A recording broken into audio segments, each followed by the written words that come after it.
Fischer.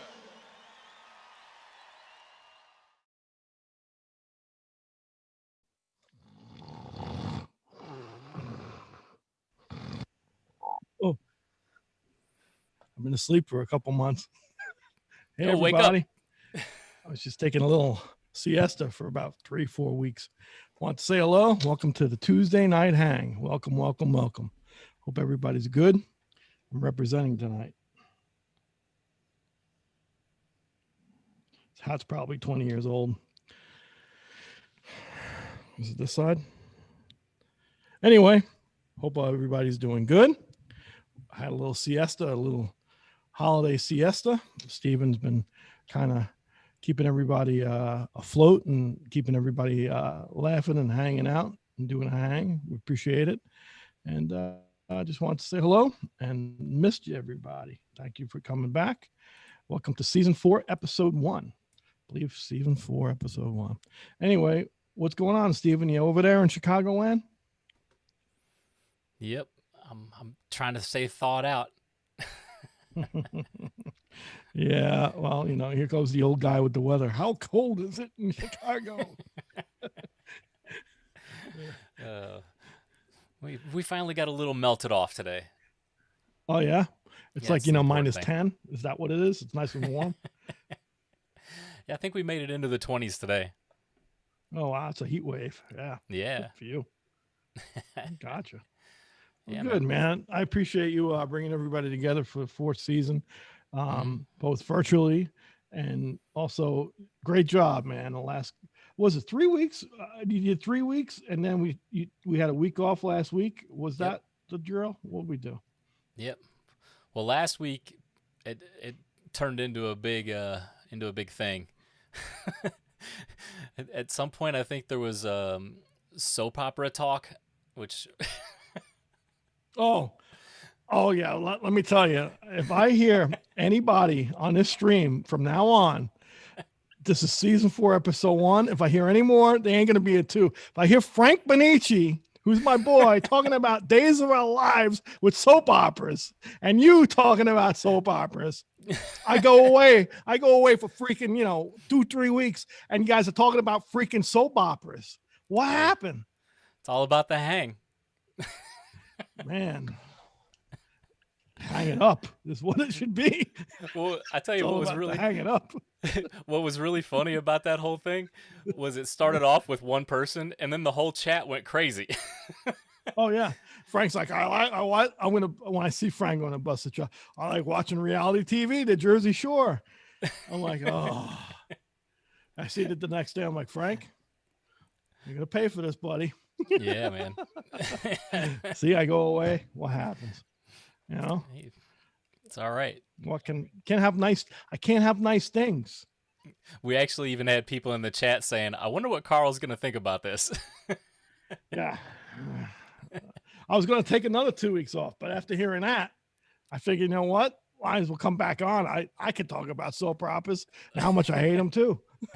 Don't let him lie to you, chat. He's a Guiding Light fan. Yeah, guiding light my ass. Guide this. Oh, man. Actually, I do have a story about guiding light, though. It's funny you say that.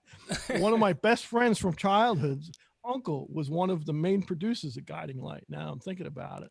And when I was younger, they were doing it in, he lived in Long Island and filmed in the city. Yeah, it was Guiding Light. Uncle Bruce. Uncle Bruce, man. I had the opportunity a few times. Both of us, me and my buddy, I never got to go, but because I don't like soap operas. That's my Guiding Light story. All right, I'll shut up now. It's nice seeing everybody. We'll see everybody on the 2nd episode on season 4. Take care. Yeah. Good night. Yeah, take care, guys. Oh. Oh, So what's going on, man? Thank you. Honestly, no, I busted your chops, but honestly, thanks for keeping it going, man. especially through the holidays. I needed a little time off. You and I had a whole bunch of regrouping meetings, and we got a lot done the last 3-4 weeks. Got some music finished and got some new ideas for this season. So we revamped a whole bunch of stuff. I know technically you revamped a whole bunch of stuff too. Yeah. It looks great, but I really take my hat off to you yet again Yeah, for you have one the on. support. Yeah, I got a hat tonight. You don't have a hat. There you go. Yeah, we've been working on some stuff. We did a little trial run a couple weeks ago with the call-in feature. So I'll give everybody a little bit of fill in on how that's going to work. I actually already got a couple people in the queue. But you guys will notice on top of the screen, right up there, you can either call in through cell phone, or if you have Zoom, you can join that way. If you call in, it's just that 312 number. You do have to type in the meeting ID and the passcode, and then it'll put you into the waiting room. It's still a work in progress, so there's a couple extra steps that I hope to have ironed out in the future. But you can call in through that way. If you have Zoom, you can actually join that meeting ID using that passcode. So if you call in through the phone, you'll only be joining through audio. If you call in through Zoom, you'll have the choice of doing audio and video. So I see a couple people in the queue already. So it'll be a lot of fun to try out here in a few minutes and see what happens. Be gentle, guys. Be nice. Yeah. Yeah. Speaking about being nice, a lot of the great feedback we had throughout the last 3 seasons was they liked the format that we've came up with, which was kind of trial by fire for you and I. We kind of been flying by the seat of our pants as far as interviews go and having guests. We're still going to do that this season. But one of the things that was a common thread that Stephen and I decided that we're going to try to take to heart is to be more agile, just in general with Fish Music Productions and this hang here, to be more agile and be a little bit more fluid and being able to have more of a hang. Hence the call in and the Zoom. We never had that before. So this is new technology that we're dealing with, because we're not using Zoom. Stephen can explain it. We're using it as a basically call-in platform, whereas before we weren't, correct? Yeah. So it'll be interesting, but I'll take you might see a little bit of a glitch when we switch in and out of callers, but it'll be quick. But it's something that I look forward to perfecting a little bit. That way you guys get the chance to interact in a different way other than just the chat. Yeah, we still want you to do the chat, what you're doing. That, absolutely. Part of, I actually miss hanging out with everybody, because I didn't realize, how, I know it's very interactive, but it really, I tend to miss it. And the interaction through the chat's wonderful. But again, we're trying to add another aspect of what everybody's been asking us. And the other aspect, should I let the cat out of the bag on the other aspect that we've been kind of beta testing? I will, but give me 1 second here. So for those people that are calling in already, you're going to be in a waiting room. I see you there. You won't be able to hear and see on the actual stream until I pull you in from the waiting room, and that'll be one at a time. So you can continue watching through Facebook, YouTube, however you want to, and I'll still see you there in the waiting room. Just make sure that you have your pants on for when I add you in. It's only an option. It's optional. Yeah. But in fact, my pants are off right now. Look, both hands. Yeah, so let them know what's going on. Give them the lowdown. We kind of messed with it throughout the last couple seasons, and we had great feedback, and I really enjoyed doing it, and we're going to do it more. We're going to do more of a subscription concert series. Whether it be, we're probably most likely going to do it all access recording, where we did the live stream with wonderful Mike Del Judas, studio close to my house here in Clearwater, Florida. The wonderful people over there, Ronnie D, Mike MacArthur, and Doug Johnston, are the proprietors over there, and we have a wonderful relationship with them. And they offered their house to us, and their streaming capabilities between them and Steven's technology. I really feel the last one we did with Mike Del Judas was a quality you know, was quality. I was proud of that sonically and visually, even though I'm ugly son of a gun. But I kind of dug. Yeah, see, I got to shave. Look at that. I got to shave. You know, can't take me anywhere.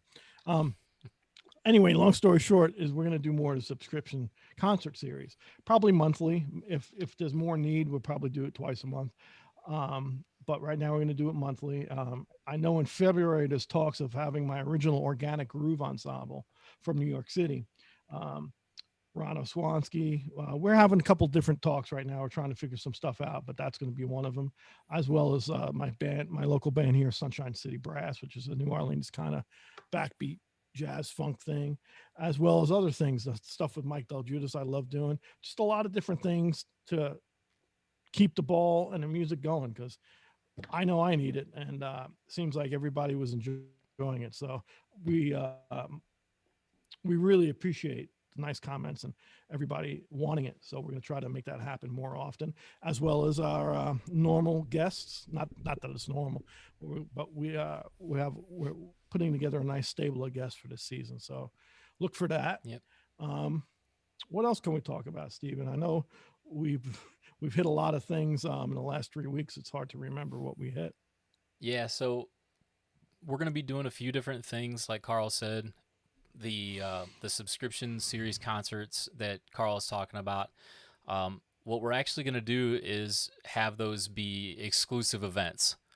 So we'll have the hang normally, like we said, and then these concerts will be things that you'll be able to actually get tickets for, and then basically that ticket will go towards all of the costs to help us put on those high quality shows, with the studio and with the musicians and things like that. So in our world, it's, musicians have to make a living, and this is going to be one way that we hope to be able to support those that support Band Carl. members.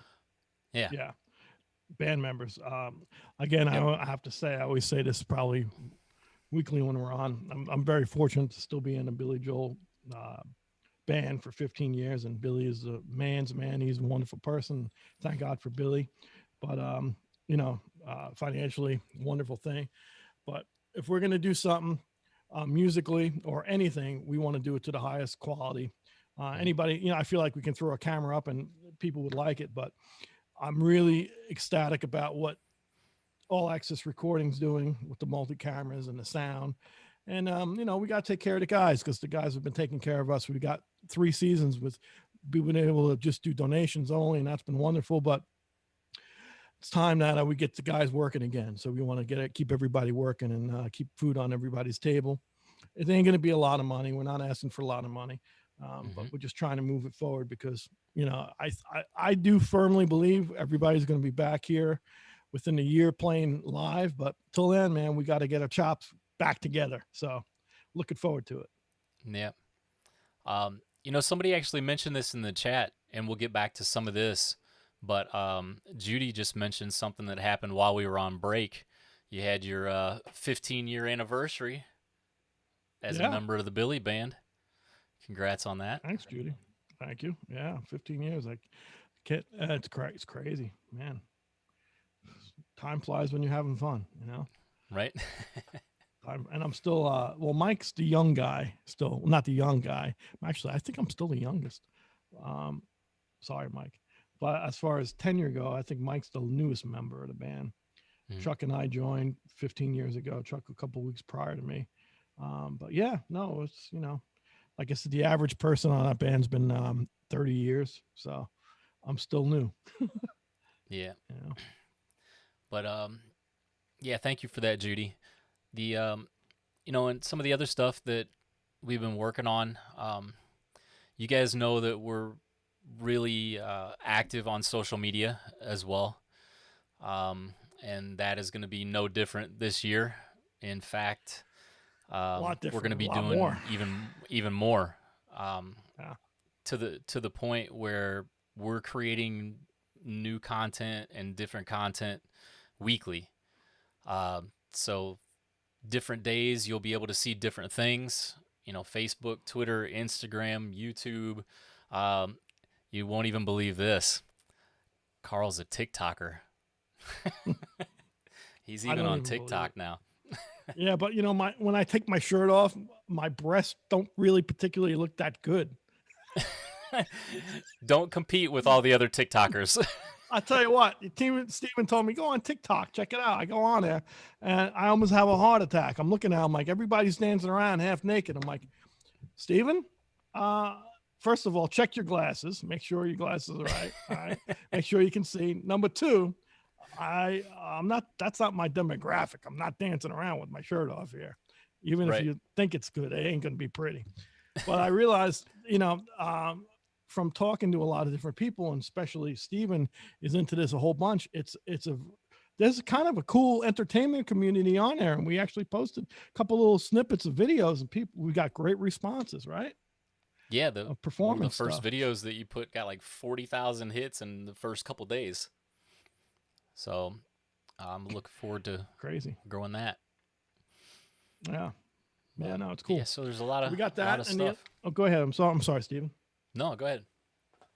No, and the other thing I would like to say before we kind of keep this ball rolling too is one of the things I'm a great proponent of starting a project and not finishing it just because life gets in the way, and being home and not touring at all. I don't really have an excuse now, and we call a lot of these things we call consumables, content, like Steven's saying, social media, and we have a lot of old content. We have some new content, but I've had a record in the talking old school, in the can, which is an old phrase. Record's been done year and a half ago, Stephen. August. Yeah. Was it August of 2019? So almost a year and a half ago. The original T.Ë.T.I record, which is tribute to evolutionary, which stands for tribute to evolutionary trumpet icons. We recorded down here in Florida. It was a band that I still have, but obviously we're not working. But the record's been in the can. So now we want to do, and we're going to do it. Hopefully, we're hoping for the middle of February, maybe end of February, but we shoot for the middle of February. We're going to be releasing content from that record once a month, and we're sharing it, man. We know the industry's changed. People are not, with Apple Music and Spotify and Pandora. Instead of getting 0.03 cents on each stream, I'm sharing it, but I want it to be good, and I want the content. So I'd love for you guys to share it. And I'm excited about it. The project's long overdue, and really excited about having this project come out. In fact, tomorrow we're going to add we're going to add a track on a tune tomorrow with a couple buddies of mine tomorrow.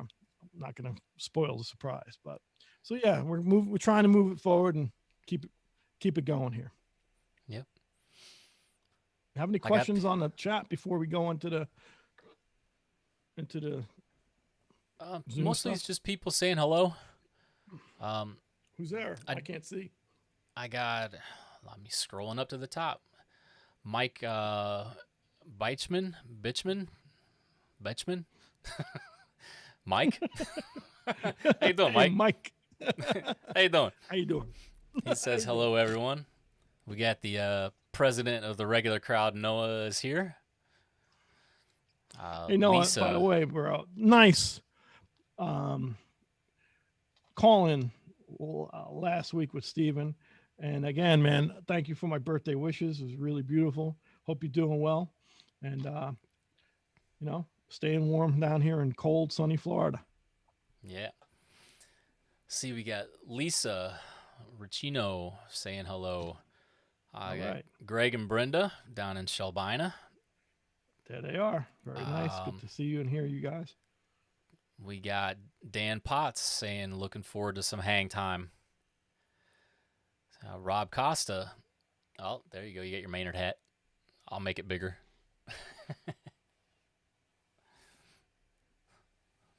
That one does have some age on it. Oh, this is original. This is an original hat, bro. I don't even think I wore this hat. Let's see. Rob Costa, James Skitka. What's up, guys? First question that hit the chat from we got John Bastardo. Who did you study with? Who were some of your? Who did I? Yeah. I was very fortunate. I had great trumpet teachers. My first trumpet teacher was actually my father. Wonderful trumpet player, Carl Fischer. He was my idol and inspiration. I wanted to be like him. So he kind of set me down the right path, got my ear training going, got me working on scales and stuff. And being a father-son type of thing, it worked. But he didn't want to push me too hard, and he was very smart in getting me my first teacher that wasn't my father was Vinny Synchromati. Vinny Synchromati, which oddly enough is one of my really good friends. Long Island, wonderful trumpet player. His dad and my dad used to play in the same bands together. His dad played drums. My dad gave Vinny his first trumpet, and Vinny was my first teacher. And so that was a really good, really nice kinship. And I remember Vinny was a real sweet guy and a great teacher. I remember finally he gave me some tough love after like the third or fourth week. I sounded really sad. He says, he closes the book. He goes, "Are you really going to waste your parents' money by not preparing your lesson? That's the way you want to sound. Is that the way you think you sound good? Maybe you should consider practicing before I come and not waste your parents' money." And it just like, it was like, to this day, when I have bad students that are doing the same thing I did, that whole thing comes up. So Vinny, I love Vinny, and Vinny is still a wonderful trumpet player. Wonderful guy. He plays in a funk philharmonic in Long Island. He's an original member of the funk philharmonic with Ozzy Melendez and Lee Finkelstein and John Scarpula. So Vinny's my boy. I love Vinny. Then after Vinny, I got to study with a wonderful trumpet player named Cecil Bridgewater.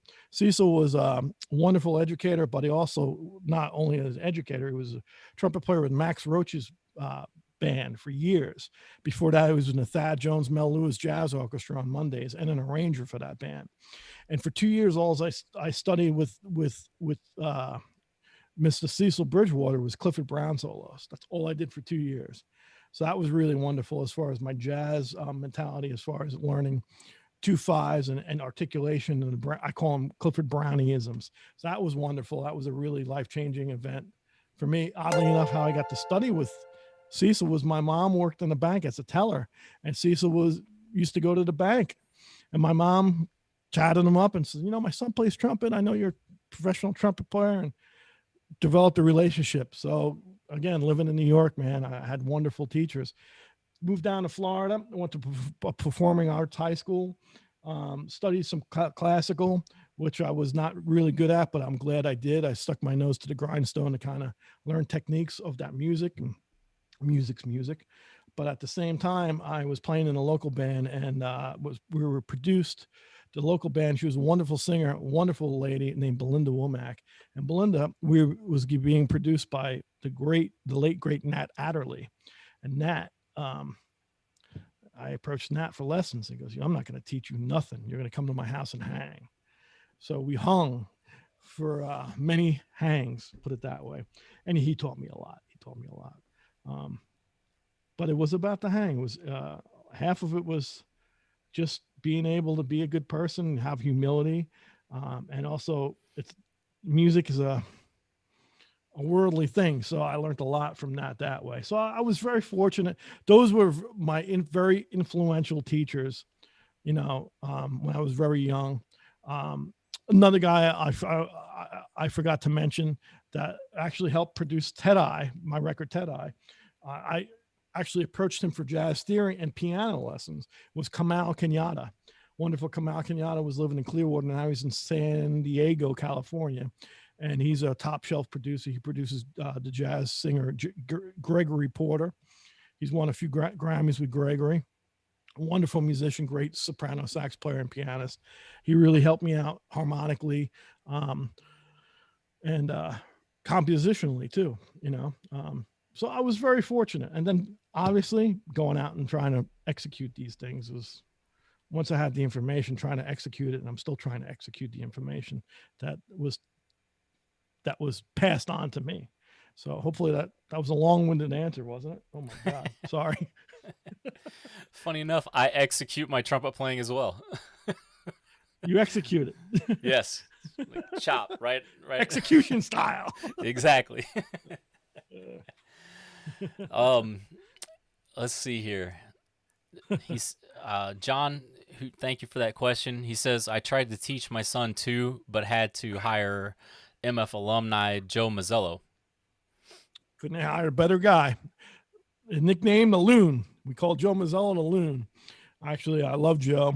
Jersey Joe, one of my good buddies from New York. And Joe was in Carteret. Man, I'm going back. Oh, my God. Carteret High School in New Jersey. We played there with Maynard Ferguson. I believe he lived in Carteret or still lives in Carteret.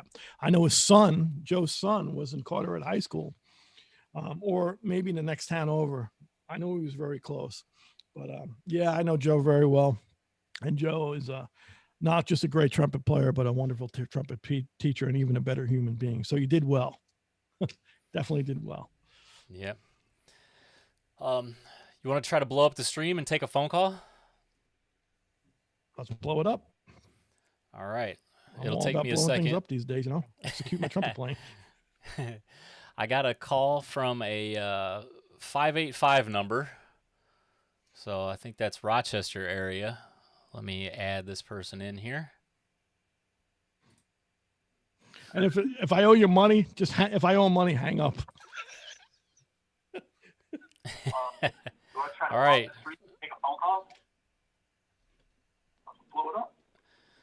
Hello. All right, we should have our 585 number here. Hello.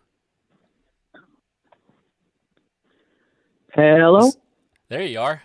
Who we got calling? That would be your president. Oh, we got Noah calling in. Yeah, I thought we would I helped you test out the Zoom, the Zoom, so I figured, hey, why not? Let's help him see how the phone's working. What's going on, buddy? How you doing, Noah? Hey, Carl, great to talk to you, man. How you feeling, I'm bro? doing great. How are you? Happy New Year. Everything good? Yeah, everything's good here. We're just yeah, everything's good here. Everything's good here. My first days back at school are going great. It's going okay, yeah? Yeah. Good, man. How you playing, man? You've been playing a lot lately? So people know Noah is a wonderful pianist, young pianist, and he's got some Billy Joel and Elton John things, and he's also got his own vibe happening. So Noah's a budding musician, and he's our president of the Hang, right, Stephen? He's our president. Yeah, I wouldn't want to try to take him down. Awesome, man. You've been playing a lot. You've been practicing, buddy. Oh yeah, I've been learning. I've been learning a lot more Billy, a lot more Elton, and I've even been working on some of my own original stuff too. Oh, cool. All right. Yeah, it's a good. It's a real great thing to do. I have a real genuine love for music. A real genuine love for music. I've been playing piano for like, I don't know, since like 2012, I think. Okay. But after I heard Billy, I really got serious about my music, and then I heard Elton, and started discovering all these other artists, and I really love it now. Playing other music and starting to write my own is just amazing. I'm very proud of everything. I'm proud of everything I do, and I love it. It's fun, and it's just it's a real great way to spend your day. Well, you said the two magic words. I'm glad to hear this. You said the two magic words in my book: fun and love. And it needs to have those need to run constantly in your practice and in your performance, because if you always can tell the people who don't love and have fun doing what they're doing, and so you saying that before you even said that was going to be one of my questions. I'm like, are you having fun? So you answered the question before I even asked you it. So that's wonderful, bro.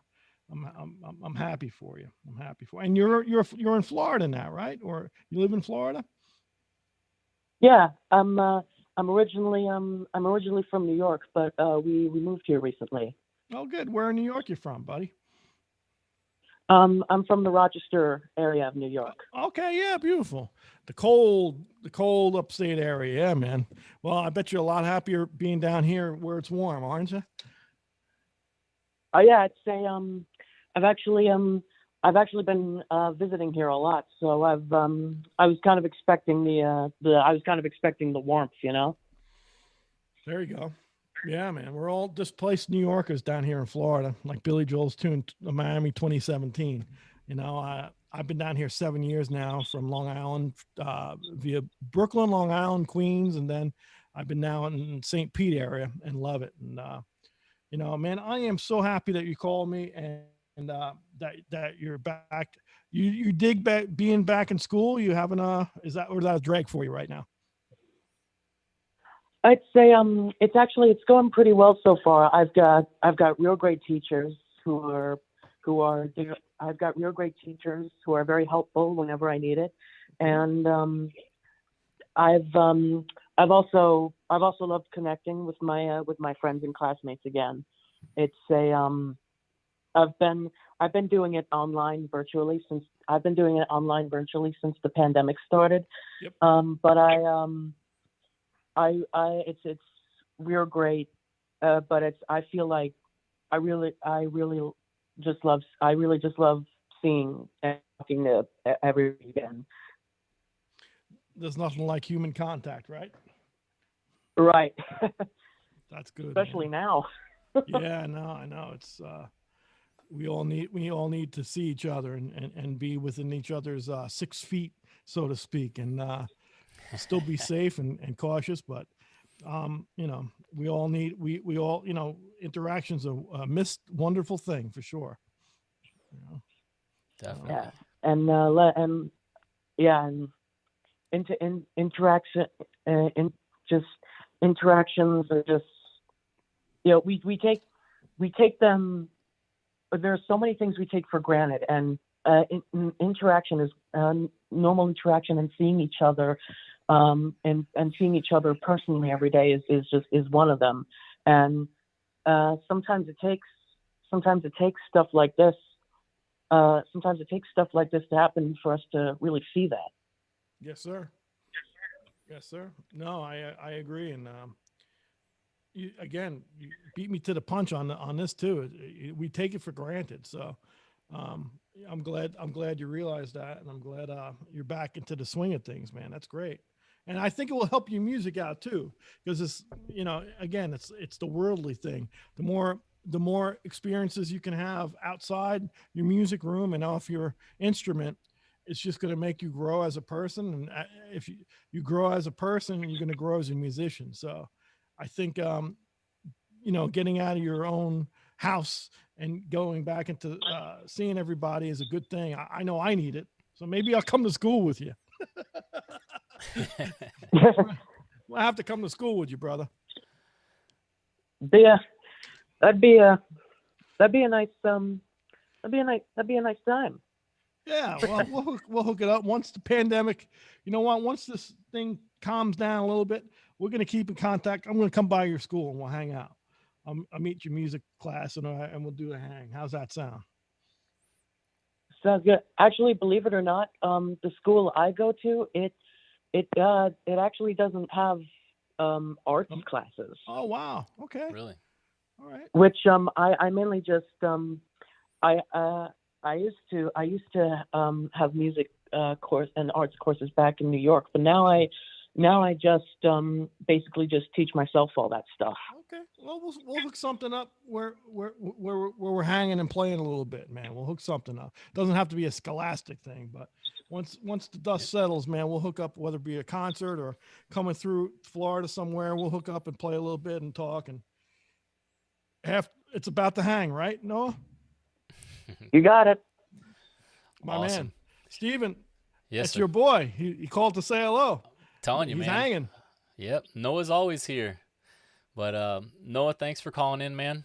I'm gonna I got a bunch of other people waiting in the waiting room, so I'll say thanks for calling in, and we'll catch you next time, man. Very welcome. Catch you next time, guys. See you, buddy. Right. Have a good night. Take care. Have a good night. You too. He's a good cat. Yep. He's a young guy too, right? He's a young young whippersnapper. Yeah. Oh, see, this is the thing I was talking about. Yeah, go over there. All right. Well, so should we try our first Zoom? Actually, let's see if we have any questions before we get so technical. Get back into let the stream kind of sort itself out visually again. You want to any more questions in the peanut gallery, as I call it, or any hellos? Yeah. Let me see. Okay, now we're back. Yep, that's the glitch I'm talking about. Let's see. What happened? We did have a question. Bobby Kellum is asking, because you mentioned the Tet.I project earlier. Yes. He's asking who are the icons that are being tributed in that project. Thanks, Bobby. Wonderful question. I am going to tribute Stephen Wright and Stephen Wright and Stephen Wright, because he's just such a nice guy. He's got a nice gray jacket on, nice headphones and glasses. So yeah, he doesn't notice yet, but it's a tribute to him. Yeah, because I execute the trumpet so well. I executed the trumpet. I lit it on fire. Oh man, I got to laugh a little bit. So there's a million trumpet players we could pay homage to that we all love.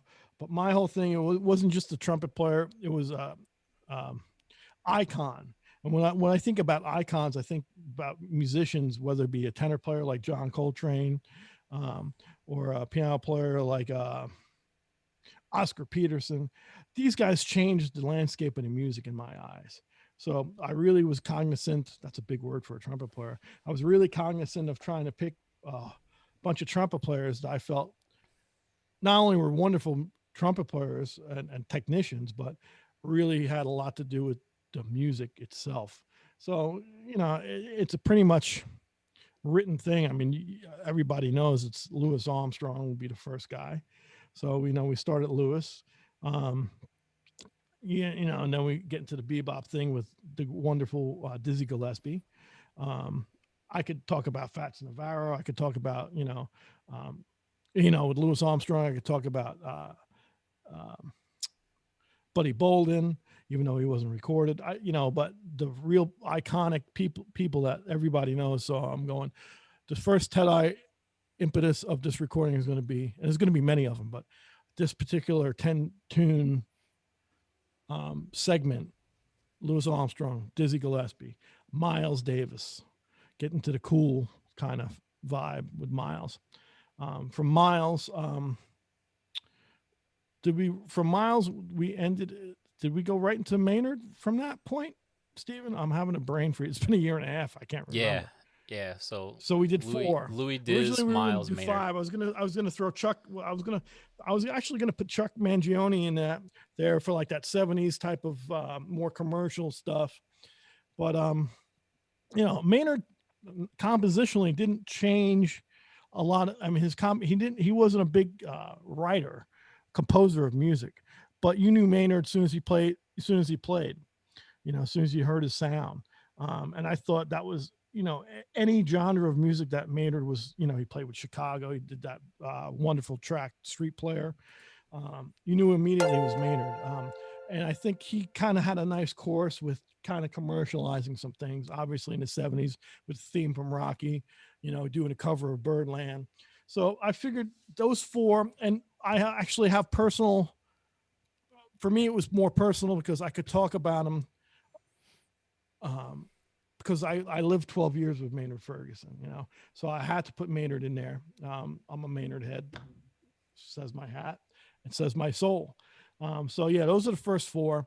Obviously I'd like, if I was to do more, which I'm going to, I would probably do, I have a lot of talk. I mean, just some of the guys that come off the top of my head, not chronologically, is Tom Harrell, Clifford Brown, Lee Morgan, Freddie Hubbard, Don Ellis. Totally different. Then change gears again and go Chuck Mangione, go back to King Oliver. Buddy Bolden. No recordings of him. Some cornet players, Ruby Braff, wonderful guy, current guy, Warren Vichet, I love, and he loved his cornet playing. I can go on Doc Severinsen, Randy Brecker, another one I love. There's a lot of guys, man, John Fadd. I could go on and on, but that core for me was kind of whittled down, and I feel like it's a very nice placement of seeing the music progress throughout the decades. So, did I answer the question? I believe so. Okay. I believe so. We got somebody calling in from the Pennsylvania area. Okay. Say hello. So we add it in. All right. So I got a 412 number here. Let's pull them in. If you're my lawyer, I didn't do it. Give me 1 second here. 412 number here. If you're my lawyer, I didn't do it. Hey, is this Domino's Pizza? Who we got calling? Hey, how you doing? Steven, I didn't get the name. Who is it? Hey, is this Domino's Pizza? Good. I'd like 17 pizzas, 6 large French fries, and I'd like a Diet Coke. Fellas, how are you? It's Justin Fabus. I had to call in. I needed some of the hang for 2021. What's going on, man? What's going on, Justin? How you guys doing? Man, I'll tell you what. So, I work for Domino's too, man. How's your delivery scene going? Is your car working good? Yeah, absolutely. How are you guys? How are you, brother? It's good to talk to you. Been a while, man. Happy New Year. Happy New Year, man. I had a ring in 2021 with a little bit of the hang. All right, man. Thanks for coming on. Justin was on our first season, like one of the first 6 episodes, I think. If you guys don't know Justin Fabus, he's a wonderful singer-songwriter. I'm not going to stereotype your brother into the country thing. I would say American pop country. How do I describe your stuff? It's cool. I can tell you that. But if you had to stereotype your music, bro, how would you describe your stuff, Justin? I don't know. To be honest with you, I never wanted to sound like anybody else. I just wanted to do my own thing. So hearing that from you is an honor. So I appreciate it, my friend. Oh man, I've been meaning to call you. Hopefully, you're getting through everything well, and your girl and your dog are good. Yeah, everything's going well. Happy belated birthday, by the way. Thanks, bro. I'm freaking old. I got gray hair now. That's why I'm wearing hats. Look at the gray hair. Look at that. You had it before. You look good. I'll tell you what. I thought I was in like a rave while I was in that waiting room listening to that music, and trying to watch on my laptop, and it was a good time. I got to tell you. Yeah. You have to take some LSD, did you? a little bit of everything, to get me through. So yeah, check out Justin Fabus. It's Justin Fabus. Did I spell it right? Yeah, but that's not why I'm calling. I'm calling just to talk to you guys. I just wanted to tell you, you guys are doing a fantastic job. Thanks. I know how crazy, with us not being able to play out and so forth, and the hang that you guys do every Tuesday, and the studio stuff, and the performances, and everything that Steven's doing with the technology wise. A lot of people don't realize that it's a lot harder than people realize, and all the time and all the the gremlins that you got to fix, and you guys are on the cutting edge of that stuff, and it's fantastic. So you know how big of a fan I am of you guys, and just had to call and tell you how much I appreciate you guys doing these. Brother, we love to hear that, and I know Steven likes to hear that, because Steven's dealing with the gremlins, and he's the unsung hero here. I mean, I'm just a freaking fat guy in a gray cap, but he's the one that's keeping everybody together. And for you to realize that, that's cool, because again, you're like me. You want to play, and so you couldn't pay me to try to make do this like virtual stuff. I mean, it would look terrible. I mean, like I said, it's a lot easier said that we just go in and we play. That's what we do. That's what we need to worry about. But yeah, I mean, it looks fantastic. It sounds fantastic. Now you got people calling in, like assholes like me calling in, bothering you. I mean, it's a whole different monster now. I loved it, man. But you got 17 pizzas on the Diet Coke, though. I'm telling you, bro. Exactly. You gotta watch your weight a little bit. You gotta, can't eat too much, man. Come on. Yeah, we'll be on the road before we know it, hopefully. So got to get back into shape. Yep. So not only, I know you didn't call, but you got to go on justinfabus.com. Is that your site, bro? That's it. Yeah. FABUS. I know it's shameless self-promotion, but forget about the music from one point. Yeah, his music's great. He's a good cat. But this is the thing I'm going to talk to you, and you're probably going to get all red. Are you still you fostered that dog? You still have that dog, man? Tell me about the dog thing, because you almost put me in tears last time. Almost, I was crying when you told me this. Oh yeah, right. I know. The checks in the mail making me sound so good. Yeah. So back during quarantine, like things weren't crazy enough. Me and my fiance decided to foster to adopt a bulldog, but it's paralyzed in its back legs, and it's incontinent. And I obviously wasn't drinking enough during quarantine to do this, but she's a French bulldog. She was went through the puppy mill, had 3 litters, rough life. Yeah. We were able to adopt her, and now I can proudly say that we got her walking again. So she's walking. Wow. Yeah, we were told that she would never walk again, and it's pretty amazing. And she still wears the diaper. We're still trying to get the incontinence under wrap, but still. But yeah, she's fantastic. She's watching the hang. She's with me right now watching you guys, so she's real content. I was gonna do the Zoom call in, but I didn't have my pants on, and I didn't want to discuss. I don't want to discuss your viewers any more than I already did. Especially with the pizzas, no pants and pizza doesn't work. No pizza. I don't want T.Ë.T.I calling me because I'm sitting around with a dog eating pizza with no pants on. So. Wait, you have a dog in a diaper, no pants on, you're eating pizza. All right, sounds like a great hang to me, man. It's a party, I'm telling you. Sounds like a Tuesday. Yeah, but I know other people are calling in and stuff like that. But hey, you guys need someone to, a little bit of the countryside to come down and do those some of those studio concerts. You tell me, I'd love to come down, raise some money for some of the musicians down there. I'd love to play with you, Carl. I know we talked about doing some shows together, before the pandemic, but I'd love to come down, do some songs, do a couple Louis Armstrong songs. I grew up on him. One reason I got into music. I think that'd be beautiful. So maybe do a Billy tune or something like that. So that'd be fun. No invitation needed. It's open invitation with me. Let's do it. We love you, bro. And, I loved you before, but the whole dog thing, I think both of us are dog guys, and all of us are dog guys and girls. And for sure. It's cool, bro. And my love to your fiance, and thank you, man. It made my night. Really did. Yeah, absolutely. Love you guys. Love your families, and talk to you guys soon. Be safe. Keep doing your thing, man. You guys are awesome. All right. Thanks, Justin. Brother. Be well. Later. That's cool. Look at that, Steve-O. Hey, we got people calling in. That's great, man. We got Noah, we got Justin. Those 2 guys just made me happy. Yeah. Justin Fabus, wonderful musician, wonderful guy. He's on our first episode, and it's backlog. So if you want to see him and check him out, we had a nice hang. I think it was season 1, episode 4 or 5. Go way back. It's on YouTube. And you can also go on Justin Fabus, FABUS.com. Check him out. He's a talented guy, man. And he's a humble, fun guy. He's a good friend of ours. So, and good guy. Man, you see, Steven, I am so happy that people, see the hard blood, sweat, and tears that you put into this. I'm very cool. I'm happy to do it, especially when it works. When you first meet. Yeah, and when it works, and we get off, you're like, Well, I actually had 5 minutes before we came on. Let's see, who was it? I think it was Lori. Posted that said, "Please no gremlins tonight." Basically, is what it was.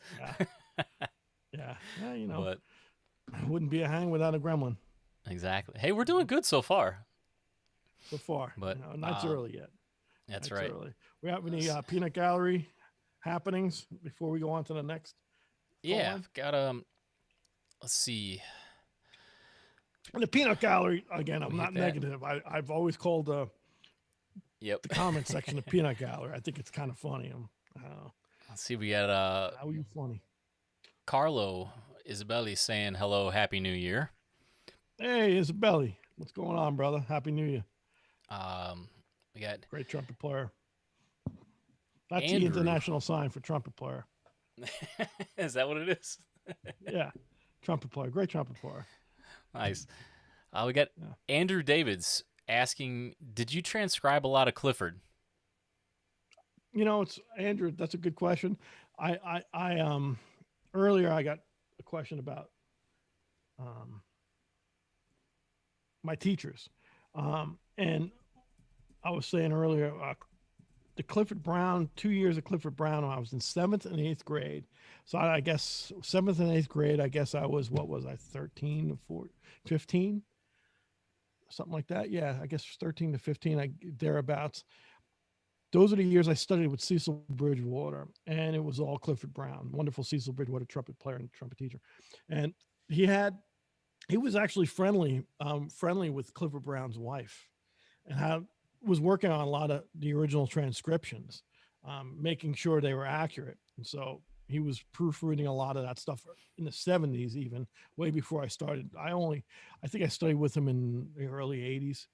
But he proofread a lot of that stuff, and he had that stuff under his fingers. So anyway, long story short, the two main solos, Cherokee and Joy Spring, were the two ones I really worked on. They were out of a transcription book that Cecil wrote. I still have them somewhere in my library here. But one of the things he was very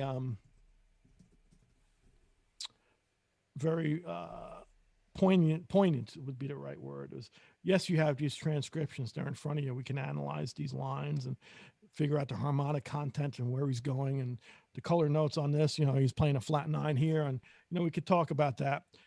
And you could internalize it by learning it and memorizing it off a page. But ultimately, what he wanted me to do and what I did, I tell a lot of my students this to this day, is yes, sit there and transcribe it, get it, internalize it, whether you write it out yourself or memorize it.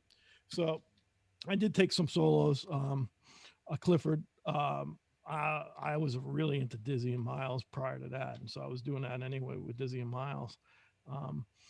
So yes, I think both of them today, you have a whole wealth of knowledge and transcriptions, and you can pick up any ebook and pull out their solos quickly, but you have to internalize them. And an easy way for me to internalize them is to don't cheat, don't use the book, Yeah. So funny enough, that answers your question. Joy Springs seems to be one that always comes to your mind first. Over the years, I've noticed that.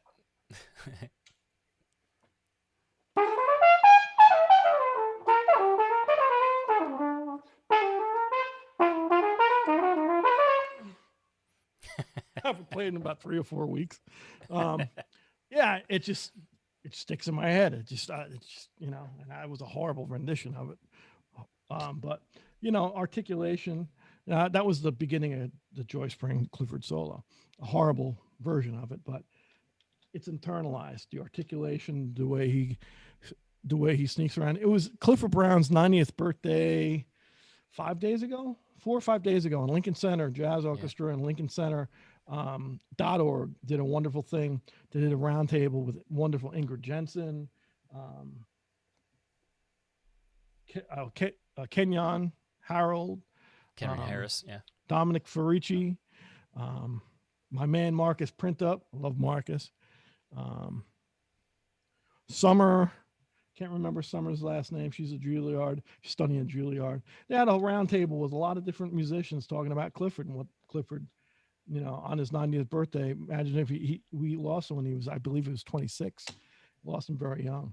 But he was very influential in a lot of players, obviously. So, sorry. Yep. I don't know where I was going with that. But you were saying Joy Spring. Yeah. It's just one that always, whenever you pick up the horn, that's seems like that's the first one that comes to your mind. Yeah, I could probably because I cursed that solo for so many years. one thing to play the notes, but to play with the vibe and nuance that Clifford Brown had.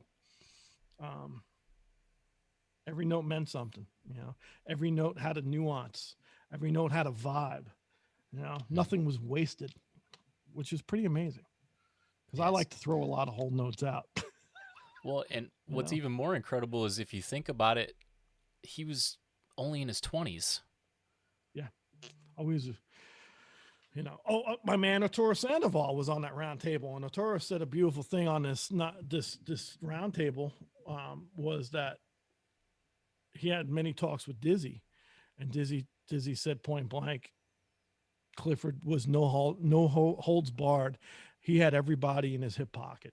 Clifford had everything of everybody that was wonderful. And incidentally, Arturo talked about this too. I'm trumpet geeking out, but I have to talk about this. There's a wonderful recording. Some people know it, some people don't, in the jazz world and trumpet world, but the jazz world.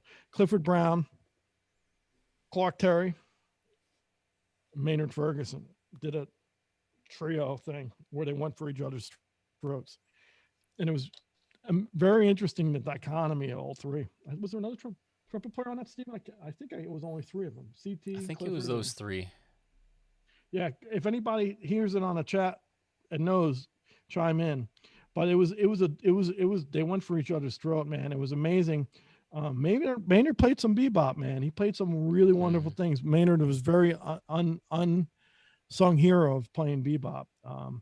That's why I love when Maynard would pull some bop out. And you know, Clark Terry is, I think, one of the most understated. And again, I think he's unsung also when you go into that school of doodle tonguing. And man, he's just an encyclopedia of wonderful bopping of lines. So that's a great recording to check out. If you haven't heard it, Google those three guys and put your seatbelt on. You'll figure out who's playing what real quick. That's awesome. I got another call coming in on the Zoom.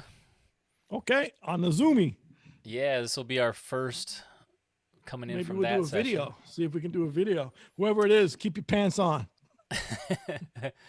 All right, Mandy, you heard him. Keep your pants on. Let's see here. Give me a second.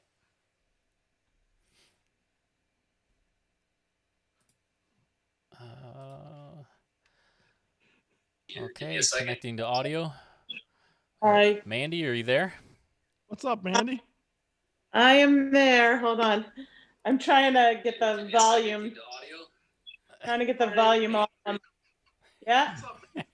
Hold on. Hey, there we go. Hello. Happy New Year. Happy New Year. How you doing? What's going on?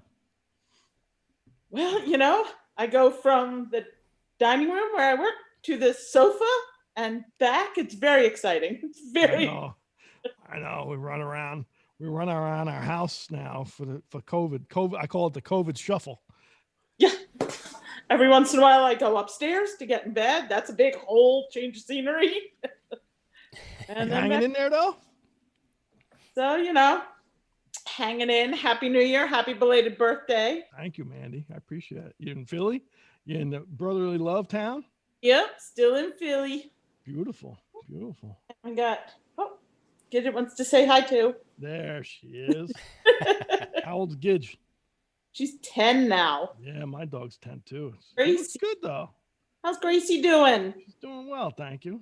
I'm sure she's loving having you around all the time. Yeah, she's getting fat like I am. We're sitting around eating too much. You know, we're having a good time though. We're having a good time. So you've been keeping busy though? Yeah, I mean, I'm very, very fortunate. I still have my job and I'm working full time. I can do it completely from home. Awesome. So I'm lucky. I consider myself very lucky that way. Awesome, Andy. Although a lot of people keep talking about all the free time they have and cleaning closets and making sourdough bread and banana bread and whatever. I'm like, I have none of that free time. Yeah. Oh, it's crazy. I know, it's amazing. Like I keep on saying to myself, all right, tomorrow I'm going to clean out my office and I'm going to work on my garage, and I don't do it. Nah. If something else comes up, I'm like, really? You know, I don't have an excuse anymore. I got to do it. You know? So. Yeah, I have a very long list, and I'm now like, it's almost a year, I don't think I've gotten to any Crazy, of it. right? March is going to be a year. That's crazy. I can't believe It's it. insane. It's insane. And I cannot, I mean, I miss you guys all so much, and I thanks. miss the shows. And I mean, I've been loving the hangs and really appreciate you taking the time to do it and coming up with great programming, you and Stephen. I can't see you, Stephen, but thank you, Stephen. Yeah, Stephen, show up. Come I'm in here. come and do the hang. Can you hang out with us? I'm on the screen. And- They can see me. He's playing bad. He's being bashful, Mandy, is what he's doing. Yeah, But- it wouldn't happen without Stephen. Thank you for that, Mandy. That's nice of you.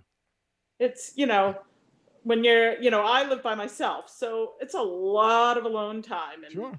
and while a bunch of us, a lot of people that, and I know have been doing Zooms and trying to keep in touch and It's stuff hard. like that. And,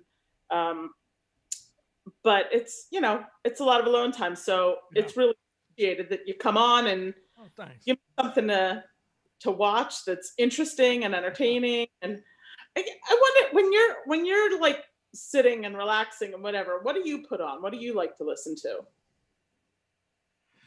Huh. I had a thing about a year ago, and I wish they'd come out with a new recording because I wore them all out. I went through a phase, talk about relaxing, and maybe you know this band already, but check out Moonchild, MOON Child, one word.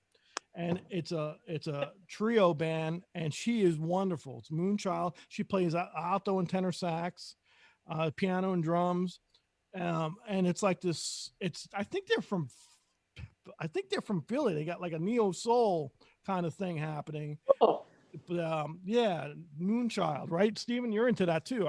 Stephen went Yeah. through a whole Moonchild phase too, right? Yeah, they're great.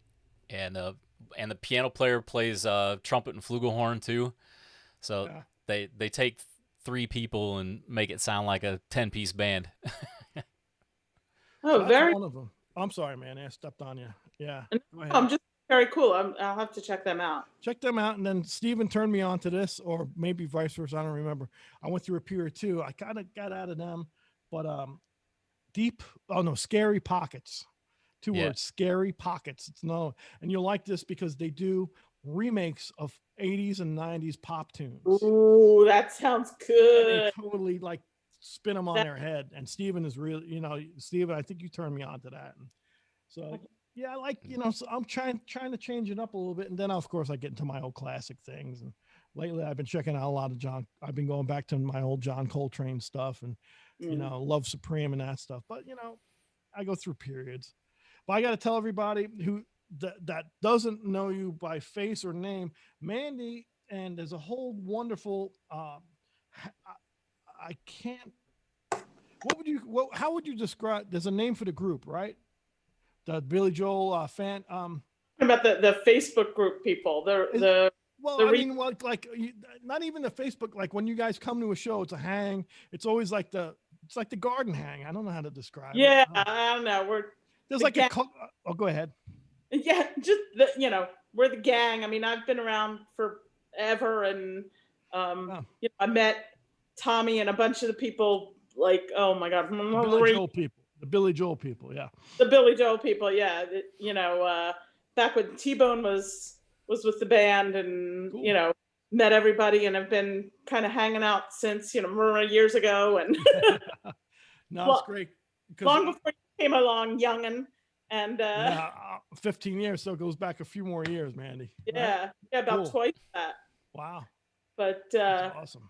but yeah, it's great, and getting to know everybody, and getting to watch you perform, and you guys kind of merge and evolve as a band together on stage has been really wonderful to see. Thanks. We can't wait to get back and do it. I'll be honest with you, Mandy. They're calling it. What's that? It was my mother calling it. Oh. Hi, Mom. No, it's great because we really, whenever we play, especially in the Northeast, we know. Also, we'll have to shout out to was it Melissa and Teddy with Songs in the Attic. That's a wonderful program they have on Sunday. Yeah, Sunday morning's a great great radio show. Yep, I know she's friends of yours and friends of Danielle, and there's just a really nice community of Billy Joel supporters and band supporters. And I know, we come to New York or Philly, and it's always a hang. It's like you could say just really quick hello and bang, done. It's just really, it's nice because it's family. It's a cool thing, and my hats are off to you too, because you guys come and we love seeing everybody there. It's I miss it. I really do. Yeah, I mean, it's one of the things that has, I think, if we look for positives in all of this, though, I think it's love watching you guys on stage with Billy and whatever, but in this we've kind of gotten to see you do your own thing a little more. Oh, cool. And love supporting you and Mike and Crystal, as you're doing your own things. Sure. Too. That's awesome. So that's been fun. It's been fun to support you in other ways. I appreciate the support, Stephen, and I really appreciate you coming in, and we're very blessed to have friends and family, and we appreciate you Definitely always coming and hanging. It was again, I got 3 people that made my night, Stephen. It's unbelievable. There you go. I got more. I got more. What? I'll take a back seat and let the next person have some time, but it's always good to see your face, and I can't wait to see it in person again. You don't need to never take a back seat. Thank you, Mandy. You be well. Love to everybody and the doggy, and we'll see you we'll see you sooner than later, we hope. Yeah, I hope so. Thanks, hon. All right, thanks, Mandy. Bye. See ya. All right, man, this is a great 3 for 3. This is wonderful. I love it. Yeah, the video so adds far, a I little haven't bit. owed anybody money. So far, I didn't have to get any, I didn't have to get any bail money. So far, I'm 0 for 3, and they're great people that came on. Yeah. I mean, I do have somebody in the waiting room named John Bail Bondsman, but I'm not going to answer that one. I'm going to keep him waiting for a while. Yeah, we'll keep him in the waiting room. Let's see. I did have a question here in the chat. James is, and really quick, I'm coming to you next, Phil. I know you've been waiting, buddy. So I'll get to this question in the chat, and then we'll hit Phil next on the phone. James is asking, do you guys think that you'll still have the hang in some way like we've been doing on Tuesdays when things get back to normal and the virus is gone? Whatever normal means, even on a semi-regular basis. Love listening to you guys, getting very used to it, not taking it for granted either. Thank you. Thanks, James. Is this question for Mr. Stephen Wright? Because it's time for me to throw the ball at my friend here. He's the one that makes it happen. Stephen, what do you think? Yeah, I think that both of us have talked about the value of doing this, and when I say value, and I'm not talking about monetarily, it's we enjoy it. We enjoy actually, the we're probably interaction. losing money. Yeah, exactly. We are actually. Yeah. But that's not the point. I don't care about that because I'm made of money. I mean, look at me. Look, money oozes out of me. Look at Steven. He's got a bonsai tree. He's rich. He's got a bonsai tree behind him. He's loaded. Yeah, I mean, look, I can hit a button and change my lights. Look, now it's a fireplace. He's loaded. We don't need money. Yeah, but in all seriousness, sorry, I went left. I should have went right, but I went left. Oh, go ahead. No, but I think that we've talked about continuing to do something. Now, whether it becomes more of a part of an overall strategy, where we do it maybe once a month or twice a month, but then integrate it with other things. Obviously, it's going to depend on when touring opens back up, what the touring schedule looks like, how it fits in with everything. I don't think that we've gotten to the point, and I don't think that you guys in the chat and watching have gotten to the point where you're telling us to go away. So I'm used to that. That's a positive. Yeah. So I think there will be something in some form that continues. So, what that looks like, I think that we're figuring it out just like you guys. Yeah. That's I fair. can say the only thing I'll add to that is I think now it's never, how can I say this without sounding dark? I think the touring thing obviously is going to come back. I think there's always going to be, I think this has changed. The pandemic has changed the way people consume content. Mm-hmm. And I think, Stephen and I have many talks. That's why we've been talking for the last 3-4 weeks and working diligently on trying to come up. My goal is to be able to have a concert and play concerts nationally or internationally from my neighborhood and share my music. That, as an artist and a musician, what's better than that? Mm-hmm. And so I think it's not going to go away. I don't think it's going to be as prominent once we start people touring again. But I think now there's a marketplace for that. At least I think. I could be wrong. And as soon as people don't start, coming on these hangs and chiming in, they stop chiming in. We know we're done.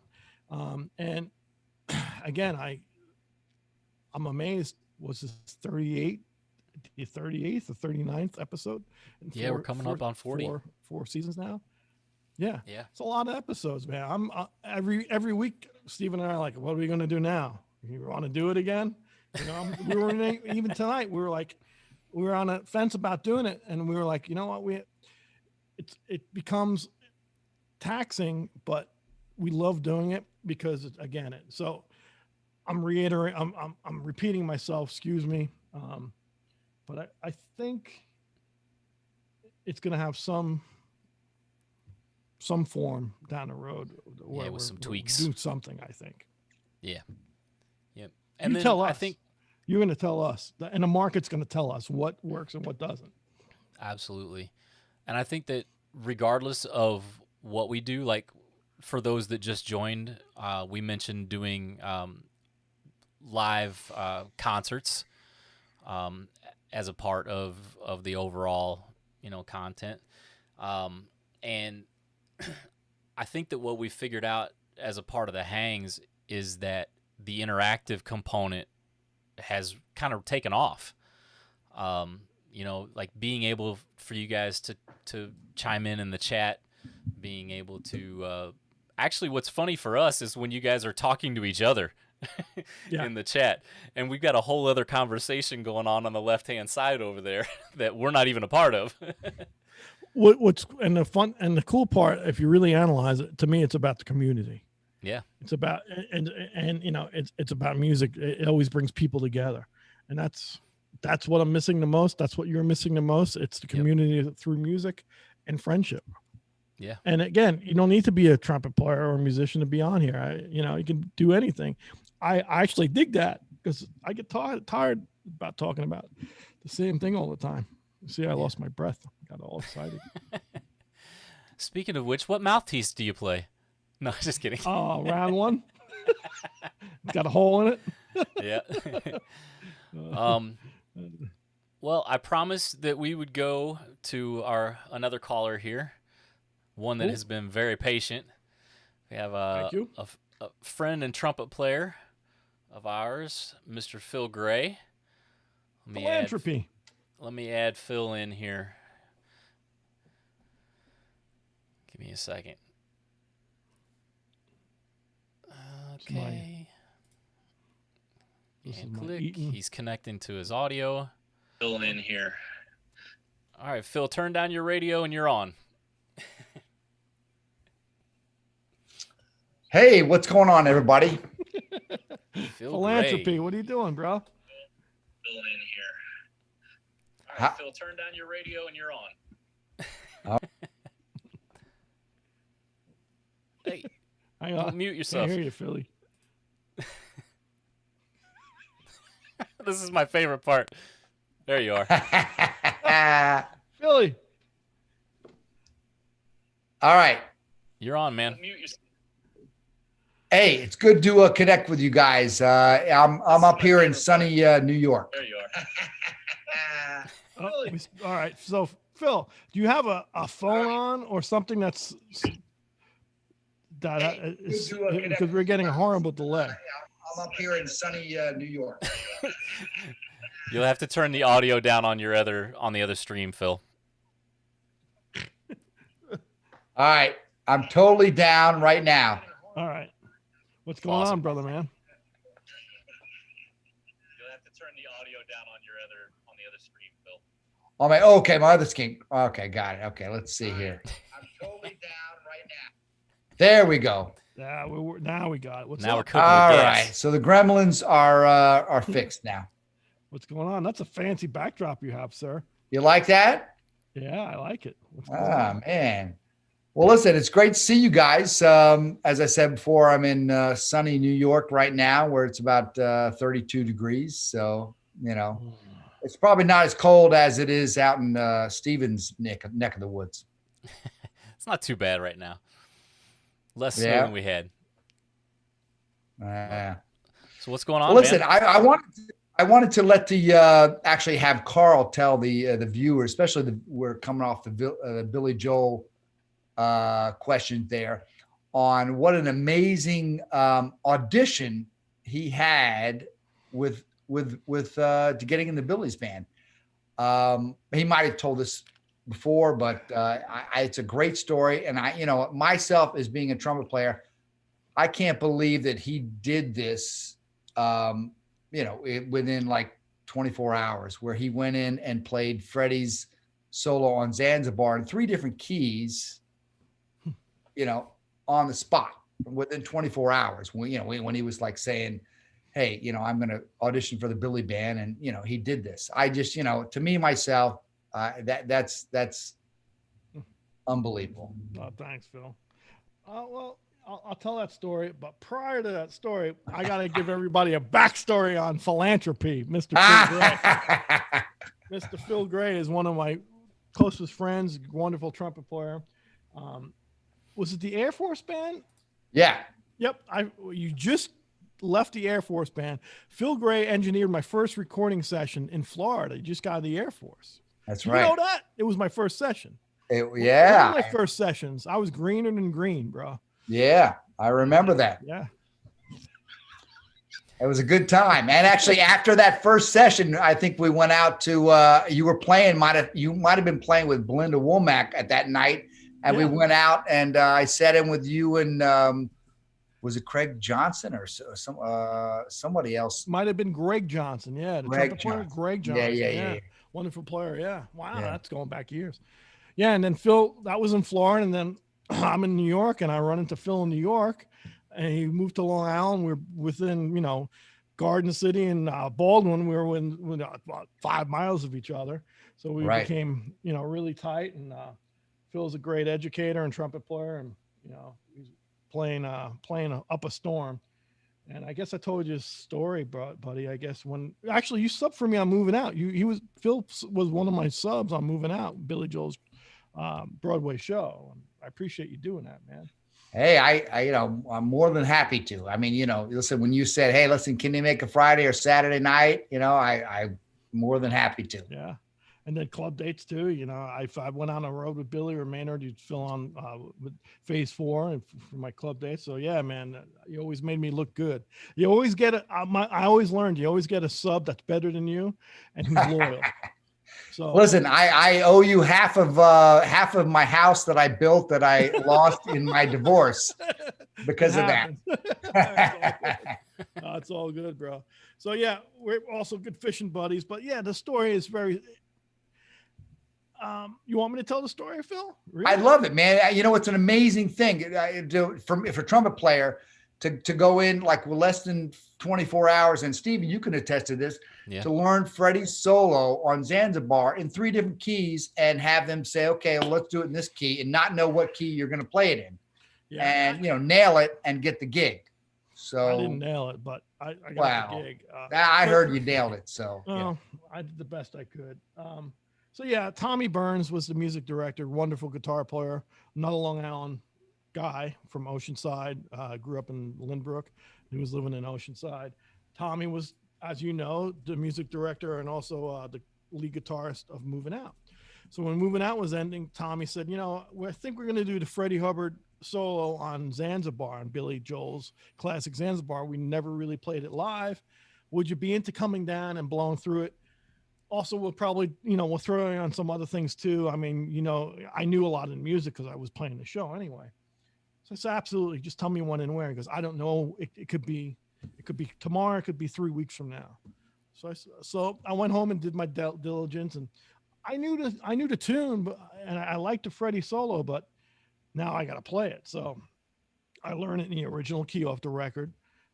And I decided that I'm going to learn. He didn't tell me to learn the solo, but he just said learn a tune. So I thought the Freddie solo was so eloquent that I'm going to learn his solo. It's it's a pop gig. I should pay homage, and who am I to kind of change it? So yeah, I learned the solo, and at the end on the outro on the original recording on 52nd Street, it's a vamp, and Freddie plays a couple signature beautiful licks, and then he does his Freddieisms, I call them.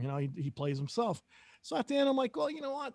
I don't know. We're not going to end on a vamp playing live. So if we get to that, I'll just blow. I'll play a couple Freddieisms, which actually was which is the end solo. I figure I play that and then just go off, or who knows what's going to happen.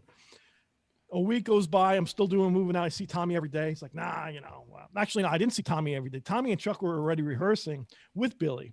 And again, I kind of knew Billy, but he didn't even say it was an audition. Just come by and play this solo. So like another week and a half goes by, and I get a call at 10:30 at night. He says, tomorrow morning, 10 o'clock, Oyster Bay car dealership, Zanzibar. I think it's going to be a half step down or a whole step down. We're not really sure where it's going to be. So be prepared. I'm like, now already I had the solo memorized in the original key, and I'm freaking out. We were talking about transcribing earlier. The Freddie thing I transcribed really quick in my mind. I wrote a couple key licks down, but I wanted to get that stuff where I didn't even have to look at it.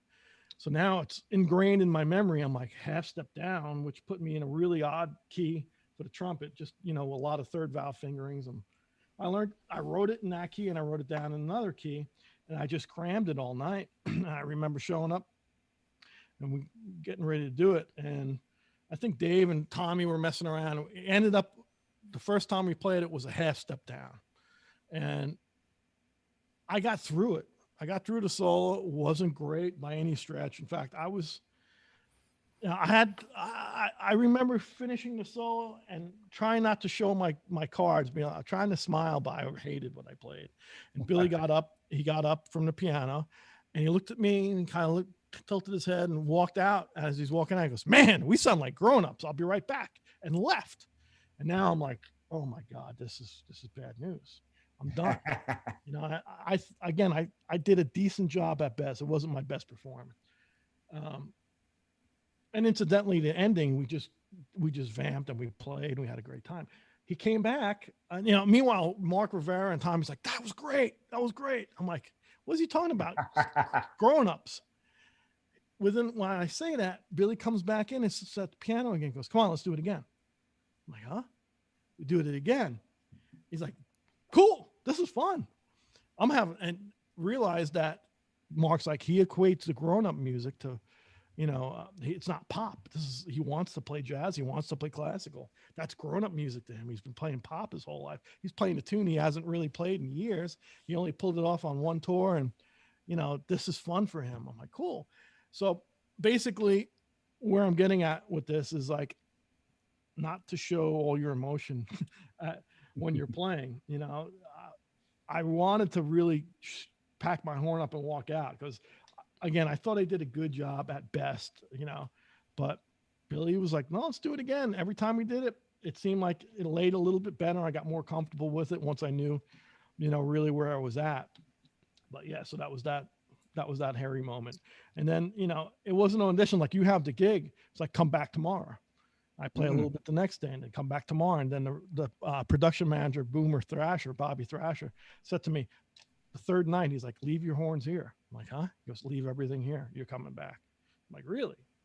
and I didn't like to leave my horns anywhere. So anyway, that's that story. All Phil. right. Did Yeah. I Well, hit it? yeah. I mean, you told me like within a week after that, you said, I don't know how it went. And then a week later, you would say, listen, I'm going back again. And you still weren't sure. And then, like you said, the production manager said, leave your horns there. And I was like, man, you got the gig, man. You know what? You have a really good memory. That's right. Because it was a Friday. It was a Thursday or Friday. That's right. And it was a Thursday. Holy crap.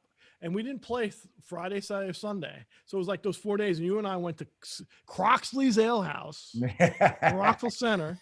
Yeah. And drank and ate a million chicken wings. I remember telling you, I don't know, man. Come Monday. And Monday was like, yeah, come back. And then I was there the whole week. And it was my birthday the following week. Right. And they gave me the gig on my birthday. They're like, oh, yeah, by the way, yeah, if you want the gig. And at that point, it was 12. It was like at that point, it was, I think 7 or 6 gigs at the Garden. It turned out to be 12. That was a 12 Gardens live record. It turned out they went from 6 sellouts. They sold another 6. So it became 12 Gardens. We didn't know how many it was going to sell out. And I figured after the Garden, I was done. But yeah, your memory is better than mine. Wow. Yeah. So. Well, that was it. It's a great story. I think that, as auditions and, things, how you get gigs in life, I think that was one of the biggest ones that, somebody could have to audition something like that. So very admirable. So, thanks, man. Along those same lines, Carl, one thing that I didn't mention earlier is, if you guys want to hear that story, but in a little bit different context with some clips of the Freddie Hubbard solo, and then obviously the full version of Zanzibar that Carl is playing on, the Sirius XM special that we did for the Billy Joel channel is back on demand. So if you guys have Sirius XM, you can go and the Hang episode on the Billy Joel channel. I think it's channel 105 this time.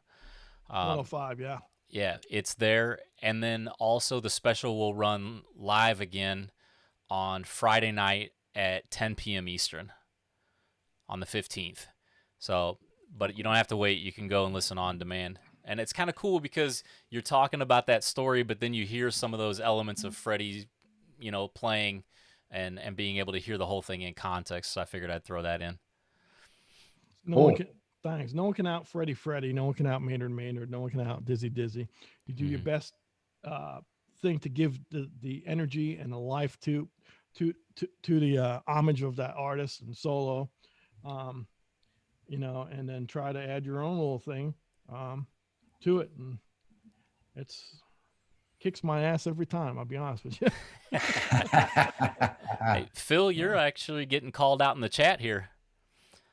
Somebody in the chat is saying that you're their favorite trumpet player. No, they're talking about the other Phil Gray, not me. No. No, it says Phil Gray is one of my favorite trumpet players from T.Ë.T.I. Fisher. See? Well, tell that person, T.Ë.T.I. Fisher, that she is one of my favorite persons to see. So I'm gonna go see her again. Very nice. Soon. And Happy New Year to that person. She says you're pretty good too, Carl. It's always, I always get put in my place when my wife says that his best friend, she likes better. Actually, and she does. And for reason being, we got married. Phil played the trumpet voluntary when we walked out, when we got hitched. So. Oh, that's right. Yep. And you I would crack a note. I was practicing all night for that. You and Greg Schleich, man. Yes. On piano. Yeah, I remember that down in Baldwin. Yep. No, actually, it was in Long Beach. It was the beach, Lido Beach, not Lido Beach. Lido Right. Beach, right? Yeah. Right. At the Fisherman's Catch restaurant. Yep. Next to the Bowie Bar. We got married there. Phil came out and played his butt off. Yeah. So. Good Cool, man. times. How's school going? You back in the swing of things? Yeah, we're doing our thing up here. So, doing the best we can. Okay. So, using technology when we have to, Yeah. So making it through, Good, man. So, yeah, listen, it was good to see you guys tonight. We have to reconnect live sometime soon. Sooner than later. I know we fished 3-4 weeks ago. It needs to be a monthly thing, Yes. Your freaking flyers got to be ridiculous now, Phil. Exactly right. I know. I got to start cashing in on those freaking flyers. Yeah, man. Bring it on. We'll eat some steak, drink some tequila, and catch some fish. All right. Yeah. That's a great recipe right there. We should do a live hang from the boat. Live from the boat. We should. Ah, there we go. Yes. A lot happens on that boat, right, Phil? That's right. Yes. That would be a ticketed event, Stephen. There you go. It's usually Phil in a beanbag chair, passed out, coming back in an ocean where I'm getting. I'll tell this story. Here's the real deal. Yeah. Coming back, the last fishing trip we did, slayed, and we had a good day. Right, nothing crazy big, but we caught fish. We're offshore about 22 miles, not far, but 22 miles. Wind current turns around, gets a little rough. I go up to the bridge. I'm getting, it's on the bridge. I have a fly bridge, but it's pretty rough. I mean, I'm throwing spray everywhere, but the cockpit, the boat's dry. Thank God I have a nice dry boat. I look, and Phil is passed out, sleeping, and I have a beanbag chair. He's passed out. And I'm holding on. I'm grabbing stuff just to hang on. And we're making, and almost I launched the boat. The rogue wave comes. I launched the boat. The boat comes pretty much out of the water, and the boat comes slamming down. I look back. Phil jumps out of the beanbag. What'd you say? You thought we hit something, right? Yeah, I thought we hit him. I thought we ran over a manatee or something. It was like, violent. What? It was violent. Yeah.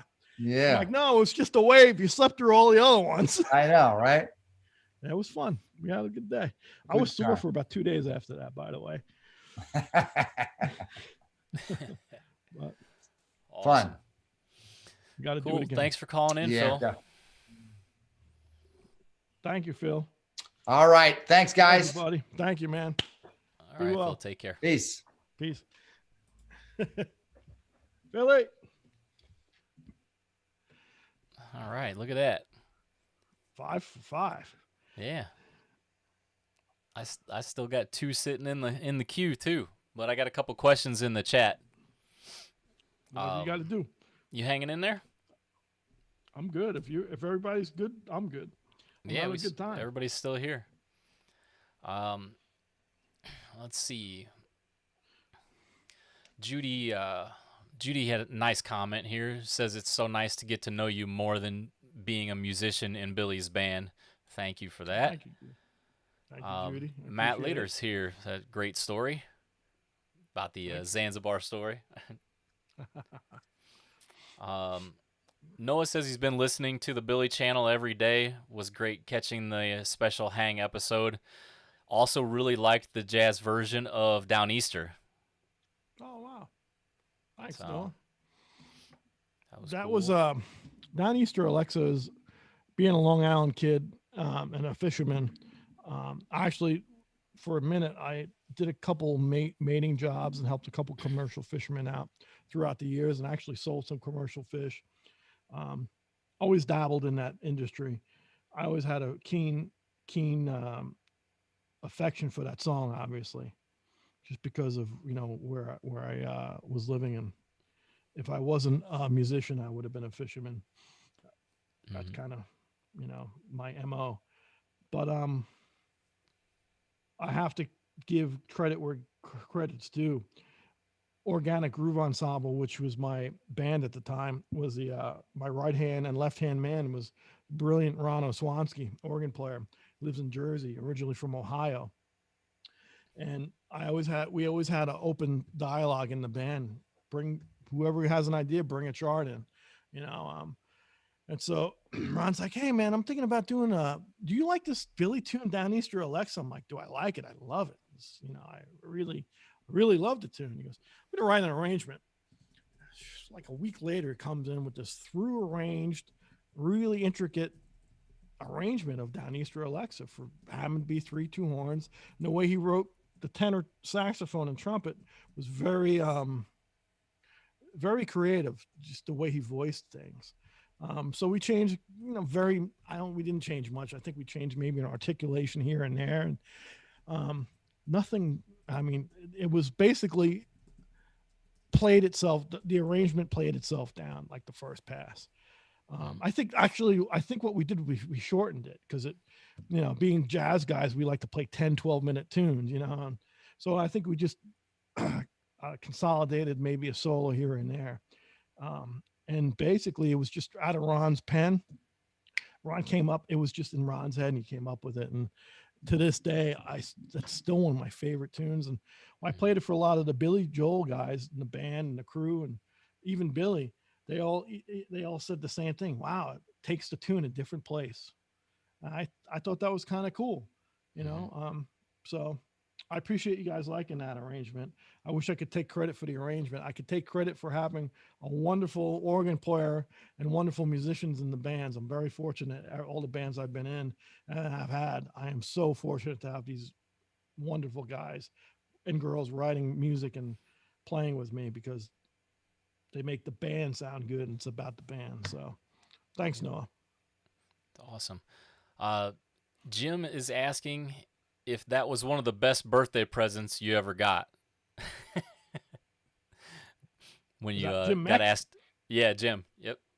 Hey, Jim, what's up, brother? How you doing, man? Yeah, Jim sent me a video, a mashup of Happy Birthday, Zanzibar, all mashed into one. It was very cool. It was a very, very, very thoughtful, fun mashup for my birthday, man. It was very nice. Hope you're doing well out in Tacoma. And Jim is a piano player and singer, and you should guys check out, if you guys get bored, check him out, Jim Meck, M-E-C-K, and he's in Tacoma. And I think Jim's doing live concerts on Saturdays. I haven't yet to check one out, but check out Jim's thing. He's a talented, fun dude, and he supports music, and we support Jim. So thank you, man. It's good to hear you. Awesome. All right. Another person that's been pretty patient here is Frank. Frank. Let me is add it in the Frank, my Frank? Dang. I will have to see. It just says Frank. I'm going to add Frank in here. Do me a favor and mute your audio, Frank, so we don't get the feedback. Let me add Frank in here.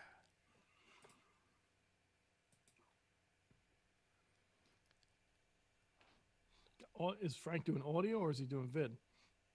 There we go. Frank, you there?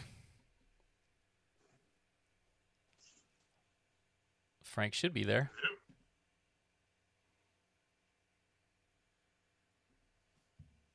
This is going well. What do you think? There he is. There you are, Frank.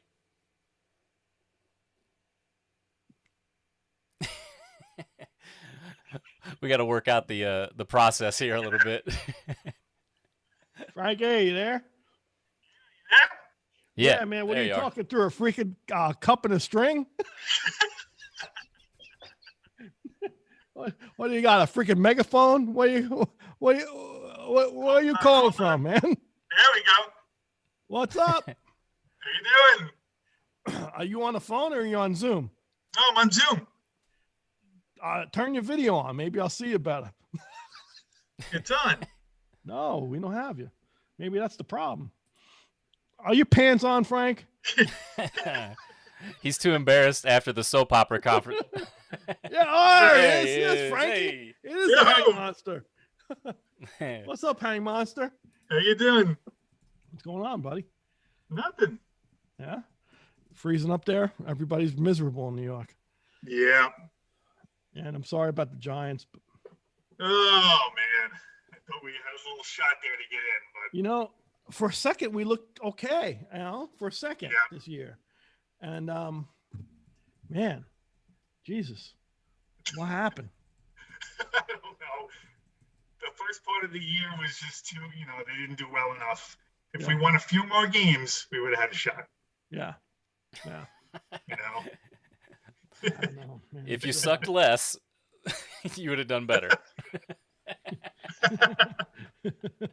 Yeah, it's funny that down here in Tampa, I never thought in a million freaking years, Frank, that I'd be rooting for Tom freaking Brady. Oh, I got to tell you, man, this guy he's freaking me out how good he is. yeah, he doesn't stop. He's just, it's freaking me out. I mean, and the whole offensive line of Tampa Bay, I always like the Bucks as a joke, not as a team. It's like, really? But I've been following them since I've been down here. The last couple of years, they've been playing better. And man, this Brady guy comes in, and I'm not a Boston. You and I are the same. We're cut from the same cloth. We're Long Island guys. It's the Jets or the Giants, and you and I are Giants. And I tell you what, I am blown away with this team right now. Yeah. I don't think we're going to win. I think it's going to be New Orleans and Saints. I mean, Saints and Kansas City. In Kansas City, yeah. I mean, what do you think? What do you think it's going to be? Yeah, I was thinking the Saints too, but don't count Brady out. You never know. He's got those receivers. But the thing, I'm with you, but we lost twice. The Bucks lost twice on New Orleans. New Orleans has got Sean Payton's got our number. Yeah. I don't know what he for some reason he's catching these routes that, the other one that is in contention though too is Buffalo out of nowhere. Yeah. Well, I shouldn't say out of nowhere, and the Browns even. What the freaking Cleveland Browns? The Browns look strong. Right? With Odell of all people. Why? Right? Get rid of him. Yeah. I'm like, come on. He was a disease in New York. Sorry. Frank and I go way back. Frank's a wonderful trumpet player. I know Frank, 25 years also? Yeah. Frank and I used to play in a big band. We met in a big band in Long Island, rehearsal band. That's right. Boys. Frank is a wonderful player and a great friend. Obviously, my sports guru. Hey, who's that handsome fella in the back? There's a handsome guy. Look at that handsome devil. Look at that guy. You guys have been friends a while. You see it? There you go. Is that a Yankees hat or a Mets hat? That's a white Mets hat. I was going to say. That's a Yankee hat. Trick everybody with that. Yeah, you did, man. I'm trying to. What's that? What's that in my wall there? Pinstripes. Stripes. Gotcha, bro. Uh-oh, what are you getting into? Oh, look at this. Oh, wow. Oh, wow. This was fun. Yeah, Old Timers Day. Wow, that's awesome. Yeah, I got to hang out with Goose Gossage. Wow. Goose, I got a picture with Goose. Crazy guy. Don, was it Matt? Was it Mattingly? No, not Don Mattingly. Oh, he's out of his mind. I got a couple of the old timers really out of their mind. It was great. Had a good day. Really? That was a fun day. But I'm a Yankee, not a Met fan. Sorry. Yeah, I know. I know. Is that Syndergaard guy coming back, or that pitcher? Syndergaard, he should be back this year. He's good. I'll give you that. I like him. Yeah. This has become sports radio. It's become WFAN. What happened to our show? We went sports. Well, we've been told by the chat that this is nighttime talk only, no daytime show talk, Frank. Oh yeah, no freaking Guiding Light, or what was the soap opera? Days of Our Lives. Days of Our Lives. Oh my God. I wasn't sure if it was safe to come on, but yeah, I go 1 week. I like to set the freaking Steven. I got a couple weeks and I'm watching soap operas now. Don't leave me and Frank in charge. What do you want? Yeah, that's what happens. The two of you together. It's hysterical. Yeah, I was going to say, I think I've seen you a few times wearing an apron when you cook your chili. I do, man. Is that correct? There you go. It's fun. I wear an apron. I got a hat too. I freaking wore it over the weekend. I made a big pot of sauce. I wore it over the weekend, man. I got to bring my hat and apron back. There you go. Yeah. Well, I burned you a few times with my chili. Yeah, I think so. We used to, Frank and I had a house in Freeport. We used to, every Monday, right? We'd just, whoever would come, we'd have a Monday hang. And I'd make chili usually and try to like hurt Frank. Yeah, it worked. His stomach out. Yeah. You still have a hernia from me. And I'm still hooked on the Arnold Palmer iced tea. You still drink that? No kidding. Oh my God. That's good stuff, bro. It's good stuff. Yeah. Nothing washes down Guiding Light like Arnold Palmer. I'm not pretend this is what we're gonna do. This is the exercise. Yeah. I'm not here. It's the Stephen Frank show. Oh, okay. More miles out of that. There he is. And I've gotten freaking 4 episodes. Let him have it. The 2 of you. All right, Frank. Here we go. Wheel of Fish.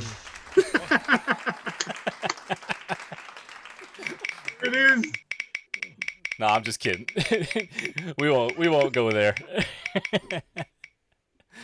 We don't have to go there. It's your show. I want to see the 2 of you. You guys should, it's an offshoot. It should be like, you guys should talk about walking on the beach at night and running through tulips and watching soap operas together. No, but I will say, when I first met Frank didn't know me from Adam.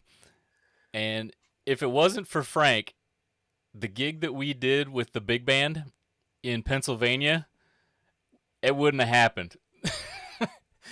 Because I was running around like a chicken with my head cut off, and Frank stepped right in, and he was like, okay, what do you need? Where do you want me to be? Where can I go? What can I do? And I'm like, really? Done. Yep. So I never forgot. If it wasn't for Frank, 90% of my gigs in New York wouldn't have happened. Right? It saved me. What do you need? All right, Frank, I need. All right, so yeah, I know what you mean, Stephen. He comes out of nowhere. It's like he's like a superhero. That should be your new name, Superhero Frank. Superhero. Frank.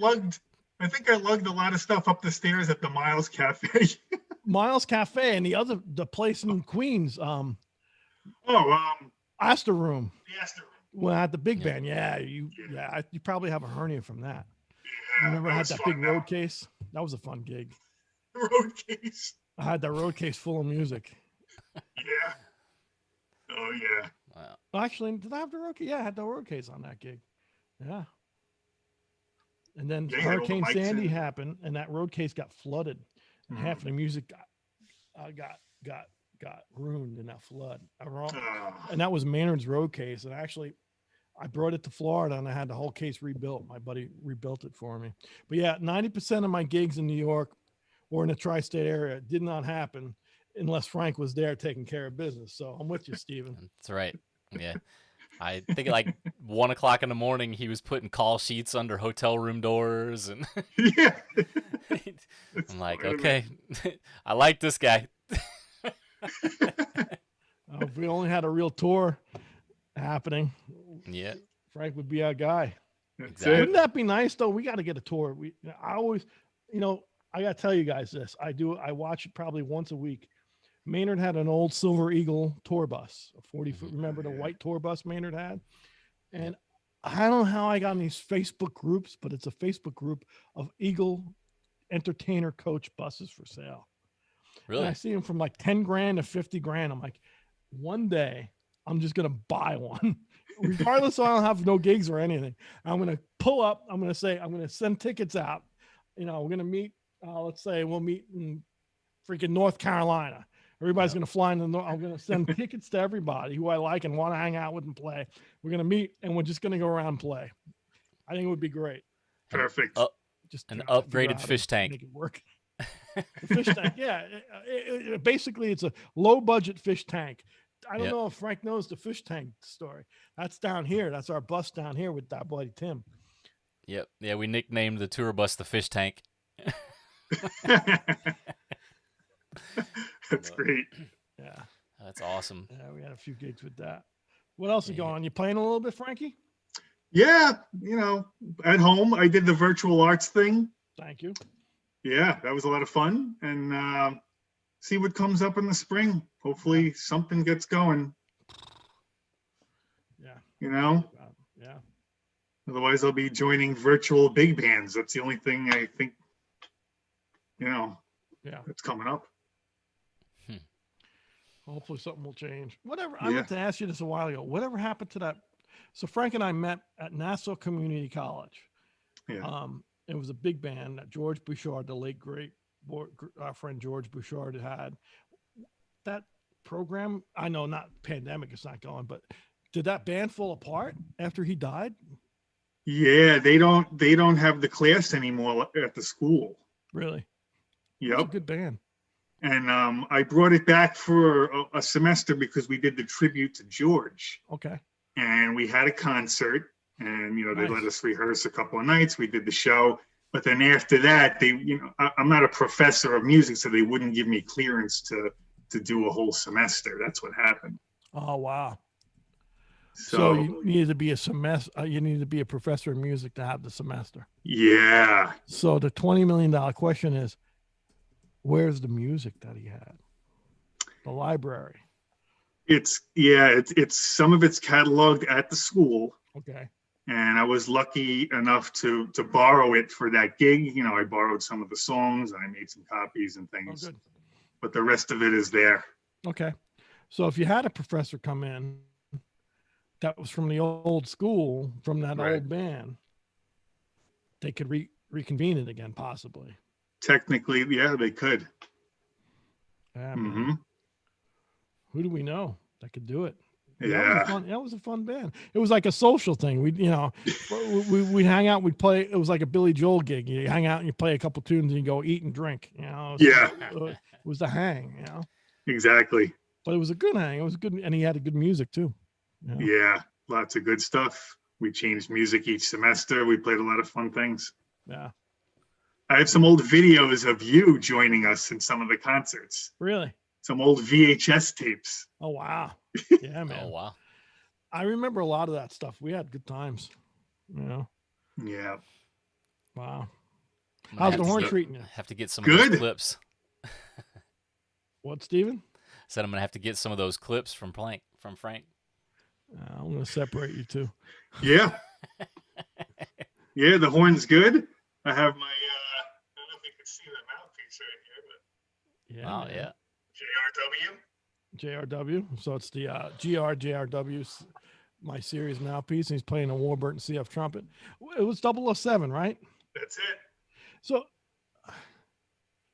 I'm trying to remember, was that horn? I don't remember. Did I ever give you a play test sheet for that horn?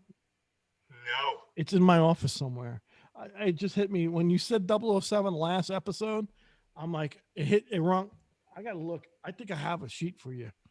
Just like original Warburton play tested thing, whatever. It's somewhere for that horn because it ends up in my office. I don't know how it ended up. They usually go with the horn for some reason. Must have been drinking that night. Well, if 007 James Bond, it's snuck in there. It's exactly. It's a James Bond horn. It's very, very sneaky. But for people that don't know what Carl's talking about, is Carl actually does a play test on every one of the CF horns that goes out. So he play tests it, and then once he approves it, it goes out for plating and cleaning. It comes back, and then he actually does a second play test. So every single one of the CF horns, Carl's put through the ringer twice. Wow. And then he signs off on it. Terry Warburton signs off on it, and then then each horn gets that certificate, and it has its own CF horn serial number, in addition to the one from Warburton. So that's what Carl's talking about. Oh, there's your certificate, Frank. There it is. Hey, I'll blow it up for you. Sitting on my music stand, buried underneath my Arbon's book. So Frank, there's your thing. I got to get it to you. It goes with this. That's it. That's that horn. It just didn't have that stupid blue and yellow ponytail holder on the third valve. That wasn't approved. I think that's a guiding light soap opera color. Their days are alive. Oh, that's great. I'm kidding you, Frank. No, I got to get this to you, man. I knew I had it. Oh, it's awesome. That's October 25th, 2017. Wow. Dated. Yeah, the 25th to 17. So It's aged it like you. a good cheddar. Nice. Right. Hang Monster Frank. Everybody Yeah, good. Mom's good. Sisters. Everybody's Yeah. good. Yeah. Thanks. Everybody's good. Cool, man. Yeah. Frankie on the hang. So That's right. I'm going to shut up. I'm going to do one more thing. It's the Steven and Frank show. Yep. All right. So Frank, when Stefano put the dude in the cage and they hit her in the cave.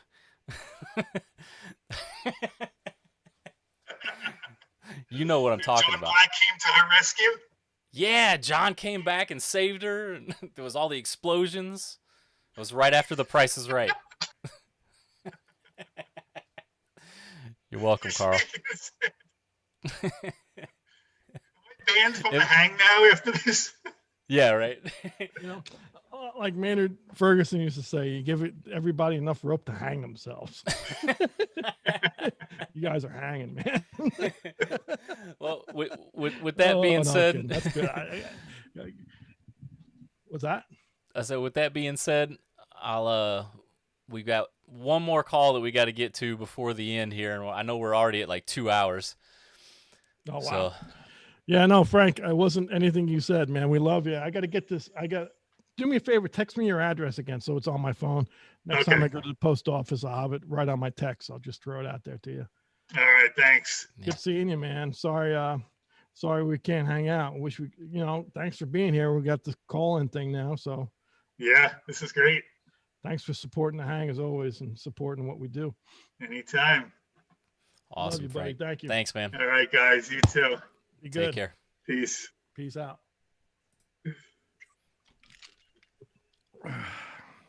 All right.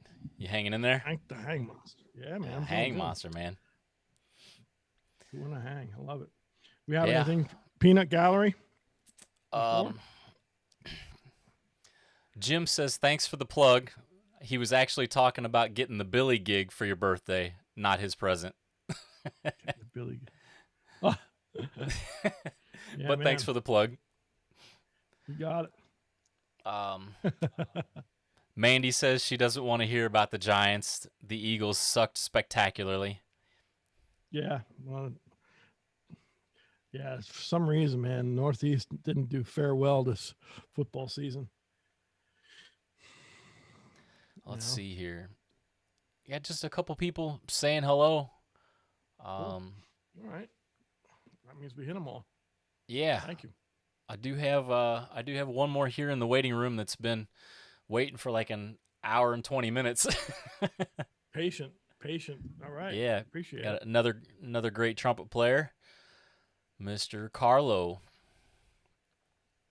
Give Oh, me a second from here. Isabel? Yep. Carlo. Give me a second here. Carlo's adding his audio in.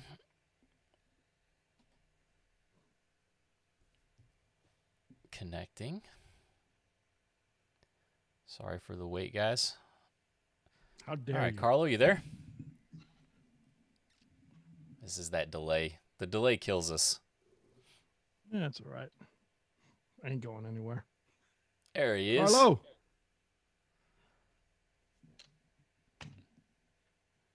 How's it going, Carlo? It's the delay. You can ignore the video. Just talk to us. This is high tech. I can't hear him. We're missing your audio on the Zoom, Carlo. Yeah, check your Zoom settings, Carlo. Sorry, buddy. We can't hear you. I can see you. You look smashingly elegant. He just got attacked by a dog. Oh, there you go. He's connecting There to it's his coming. audio again here.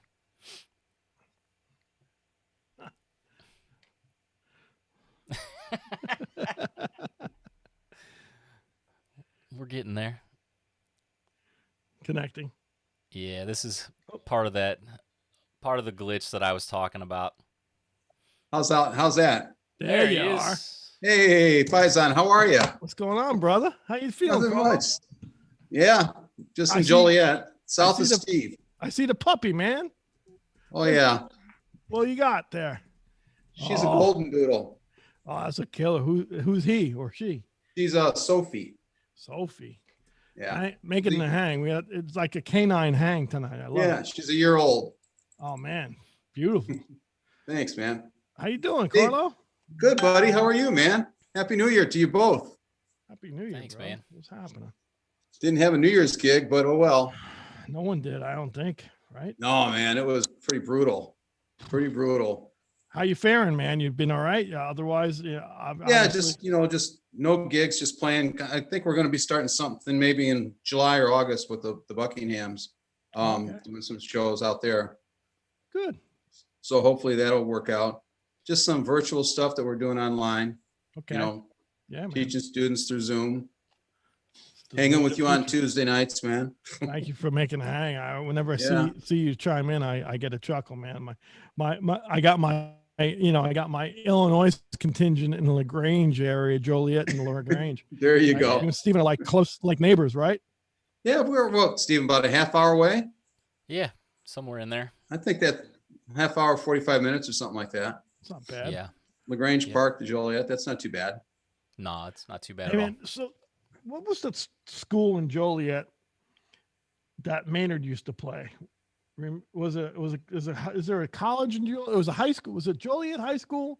There was Joliet West, Joliet Central. It was a community college. I remember. Oh, going- Joliet Junior College. played there with Maynard. Yes. Yeah, I always whenever I hear Joliet, I remember I remember Scholastic with Maynard. So, Yeah. that was your town. Were you you weren't in there with Lynn, were you? No, I wasn't with Lynn's band. Lynn Biviano. No. No. Nicholson, when Nicholson Oh, was no. playing with them. Yeah, no. I was way after Lynn. Yeah, I thought so. I remember, I don't know if Steve was with you then when you were at, you and Hessian were together. Whitewater. And, huh? In Whitewater. No, this was in Illinois at Carl Sandburg High School. Oh, yeah, Wow. Steven, you remember that? I do. Yeah. Okay. And then my reading band was playing down the street at a club. It was a Wednesday night. And I came to the show. And then I brought Carl and Patrick and some of your sax players over to a place called Hackney's. And you guys sat in with the Brass Tracks Orchestra.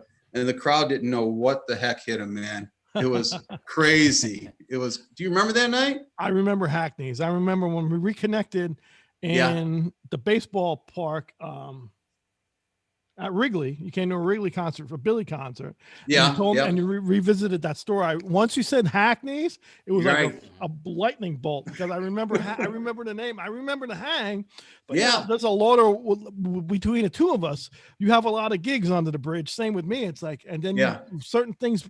Remember the hang. It was like we had a good time, bro. Yeah, we were Great there. time.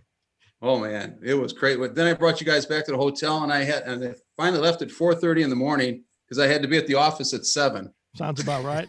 Yeah, in the tour bus. We were sitting in the tour bus all night just talking, while Yeah. Maynard was in his suite in the hotel or something. Yeah. But Hang.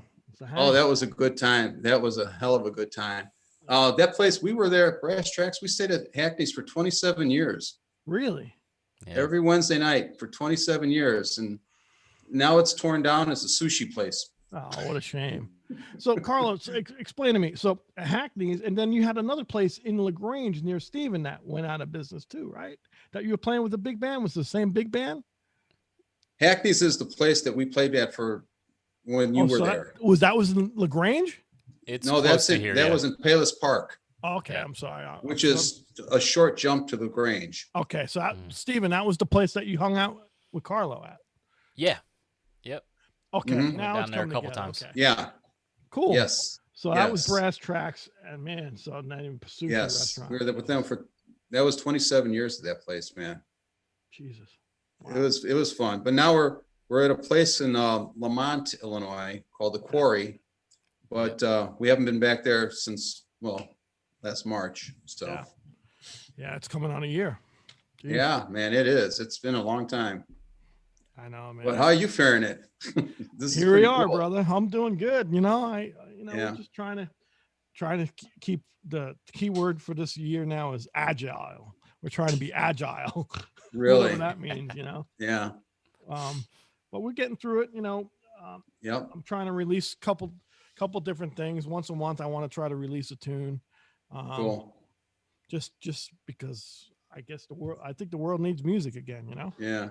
Not that it You were went talking away. to Frank about his serial number 007. Yeah.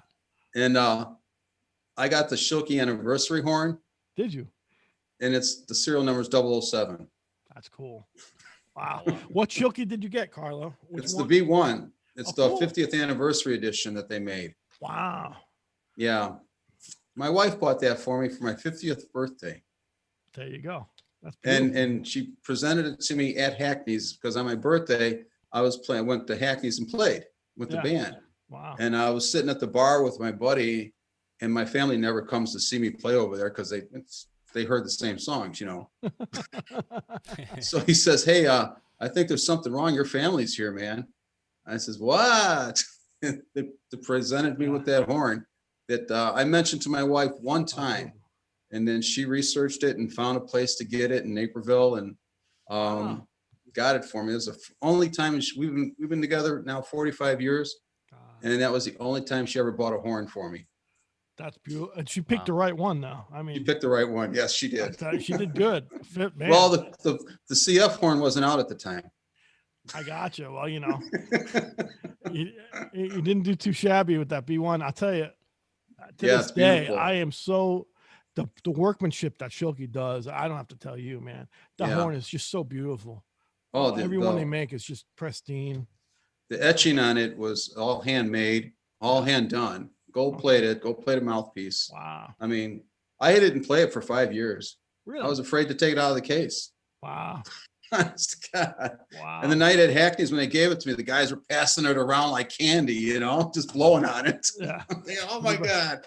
Yeah. But after that, it was like, I was playing in wedding bands and I wasn't going to take it on the stage, Yeah, I know what you mean. I know. So I just kept it under like a controlled area. If I was playing a church gig or something like that, or if I was doing a recording with the Bucks or whatever, I Yeah. would take it on that. Cool. Otherwise, it stayed under the bed in a case. Yeah, man. But now I play it all the time. It's a good horn. Go through periods, right? Go through equipment Yeah. periods. So like I said to myself, for the first like three or 4 years, Maynard gave me I have one of the Super Bones. Oh yeah. I have one of Maynard's Super Bones he gave me, and on one of Billy's tunes, on Billy Joel's tune, Italian Restaurant, I really wanted a slide. So anyway, I played that horn on Billy's gig for like 4 or 5 years, and by an accident, a freak accident happened, and it fell. I came and I seen it fall, and I about lost my mind, and I wasn't mad at anybody. It was no one in particular, but the horn was down, and I was like, you know what? I can't do this anymore. And so now the horn sits in the case here. It's like I bring it on recordings and couples, like you said, controlled environments, but I can't bring it on the road. It scares me. Yeah, it's I was lucky to get that horn because I didn't even think about buying it at all. Heck no, I didn't have the scratch for that. I wonder where she got the money for that. That's your money. Oh, I'm kidding. No, that's great. And the 50th anniversary on your 50th birthday. How's that? That's what it was. Yeah. So it was pretty cool. She tried to get number one, but a guy in Australia, some guy in Australia wouldn't give it up. It's funny you're saying this. This other guy, he's a Shilkey collector, and I think he's in Naperville. And Steven, you know him too. Yeah. His name Fred? is Fred, right? Yeah. Yep. Doesn't he have like a million Shilkey? Like not a million Shilkeys, but he's like an equipment junkie, right? And whenever I see him, he's like, I got a Shilkey, I got this Shilkey. And now I just seen him posting them. I'm like, man, You got some Yeah. collection, Fred. God bless you. Yeah. I have a C trumpet that was given to me by a good friend of mine, that was made by Reynolds. Really? And it was a prototype, and it was never produced or anything or production. And it was in a closet. And when Shilke sold to Andrew Newman, I guess he asked my buddy if he wanted this trumpet that was in the closet, and he said sure. So, and then it was handed down to me. It's a beautiful C trumpet. I play it all the time. Wow. It's so when I play my weddings, I'm using the Shilke anniversary, the P54 and the C. You know, There you go. Got the whole so set. the fan, I call it the family. That's awesome, man. So, Carlo. well, listen, I just wanted to come on and say hey to you guys, to you and Steven, and Happy New Year. And I really enjoyed this hang that you guys have been doing. It's a phenomenal job. Steven, you're killing it, man. You're just killing it. Thanks, man. And I just want to come on and say hey to you, and hope to see you maybe this whenever back at Wrigley. Man, I can't thank you enough. I know Steven. I'm not going to talk for Steven. I know I'll let him talk Illinois to you. Yeah. How you doing? Carlo, thanks for doing a hang. It means a lot, bro. Not a Steven, problem, buddy. I'll Yeah, try to make thank it you, down to Carl. Florida one of these times, man. bring it on. Come on down. Well, we like to go to Siesta Keys in Sarasota. I'll see you down there. There's a place there's a place near Siesta Key. It's right called Bird Key. You ever go there? Mm-hmm. It's right next door. I've been there a few times. I have a friend Yeah. that lives there. So yeah, I'll meet you over there. We'll go to eat some pasta or something. Yeah, we can go there. We can do that very easily. Let's do it. All right, you guys take care, man. Oh man, tell me Awesome. when. Thanks, Peace, Carl. Okay. Well. All right, see ya. Bye-bye. Good night. Good night. Man, what a great night. I love this. What an awesome night. There we go. Success. What an awesome night. What do we have? Nine friends tonight? Yeah, we had a couple Or eight. other ones that I accidentally dropped off, but they didn't call back in. So, You bastard. How dare you? but no, thank you for everybody that took the time to call in. I know that there's that little timing glitch because we're about 7 to 8 seconds ahead of what you guys actually hear. So there's that delay that's kind of an issue, but I'm working on it. You're the right man for the job. Thank you. But we're a little over 2 hours and 10 minutes right now, so unless you got something else, how you feeling? I'm good. Like we said in the beginning of the night, appreciate you guys having us come for a fourth season. We're going to try to do some different things this season. If you have any last minute questions, hit me now. We'll hit one more before we go. Steven, I am very happy that I'm not the only one that sees your hard work and your work ethic. I appreciate you kicking ass as you always do. Excuse my language, but Thanks, if man. it wasn't No for you, worries. there'd be no us. So thank you, brother. No problem. You're welcome. And thank you for everybody for the nice words. Let's see. Kevin says, nice hang tonight. James, thanks Stephen and Carl for the hang. Much appreciated. See you guys next week. Mandy says that they didn't pay you for the airtime like she did. Let's see. Yeah, I think everybody's just saying hello. Everybody had a good time hanging, it looks like. Thanks for calling in and zooming in. Whoever thought you could zoom in. Yeah, right. Isn't it great when products become a verb? Yeah. Like what the hell happened? We're gonna work on a guest for next week. If not, we'll do another call in or Zoom. We're trying to get scheduling together with a whole bunch of different guests. So we'll see what the scheduling looks like. We're still working that out. Anything else, Stephen? The live subscription series we're gonna work on. Mm-hmm. Expect to see that probably, I would say, within the next 3 to 4 weeks. Yep. What am I leaving out, buddy? Anything? We're obviously doing a pretty heavy focus on YouTube this year. YouTube does a really good job at supporting artists, but it does require people to hit that subscribe and that notification button. So if you guys wouldn't mind doing that, it is much appreciated. So, you know, just the support everywhere you guys can is really great. And believe it or not, it helps a lot. So, you know, if you guys have anything last minute in the chat, I'm checking things out, scrolling down really quick. And then, you know, one other thing that I will mention is if you guys do feel like supporting the stream, like Carl mentioned before, Billy has been very generous, obviously, and is very loyal. But we do have certain expenses with the stream. If you guys do want to support, you see the information right up there in the top left-hand corner. I will thank the couple of really great donations that we have received. You guys, if you guys do want to support through PayPal or Venmo, that information is there in the top left. So really, really appreciate those that take the time to do that. Other than that, let's see. The last comment I see here in the chat is from Lisa, saying thank you, Carl and Steve. Had a wonderful time tonight. See you guys next week. Have a wonderful weekend. Stay safe. Blessings to all. Blessings to all. Stay safe. Stay away from the from any COVID bug. Yeah. Stay safe and keep away from that bug. Don't get that bug. You don't want that bug. We lost too many great people with that bug.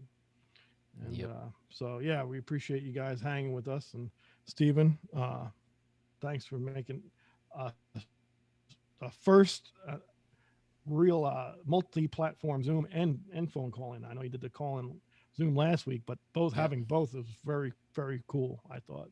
Yeah, it was fun. We'll definitely do more fun stuff like this, and hopefully it will get the delay worked out. But I will say thank you, and thanks to everybody in the chat, and I'll give Carl the last word. The last word is be nice, treat people the way you want to be treated, as always. Don't take no shit from anybody, and stay healthy and happy. Here's to a new year in season 4, and we'll see you next week. Be well. Have a good week. Thank you.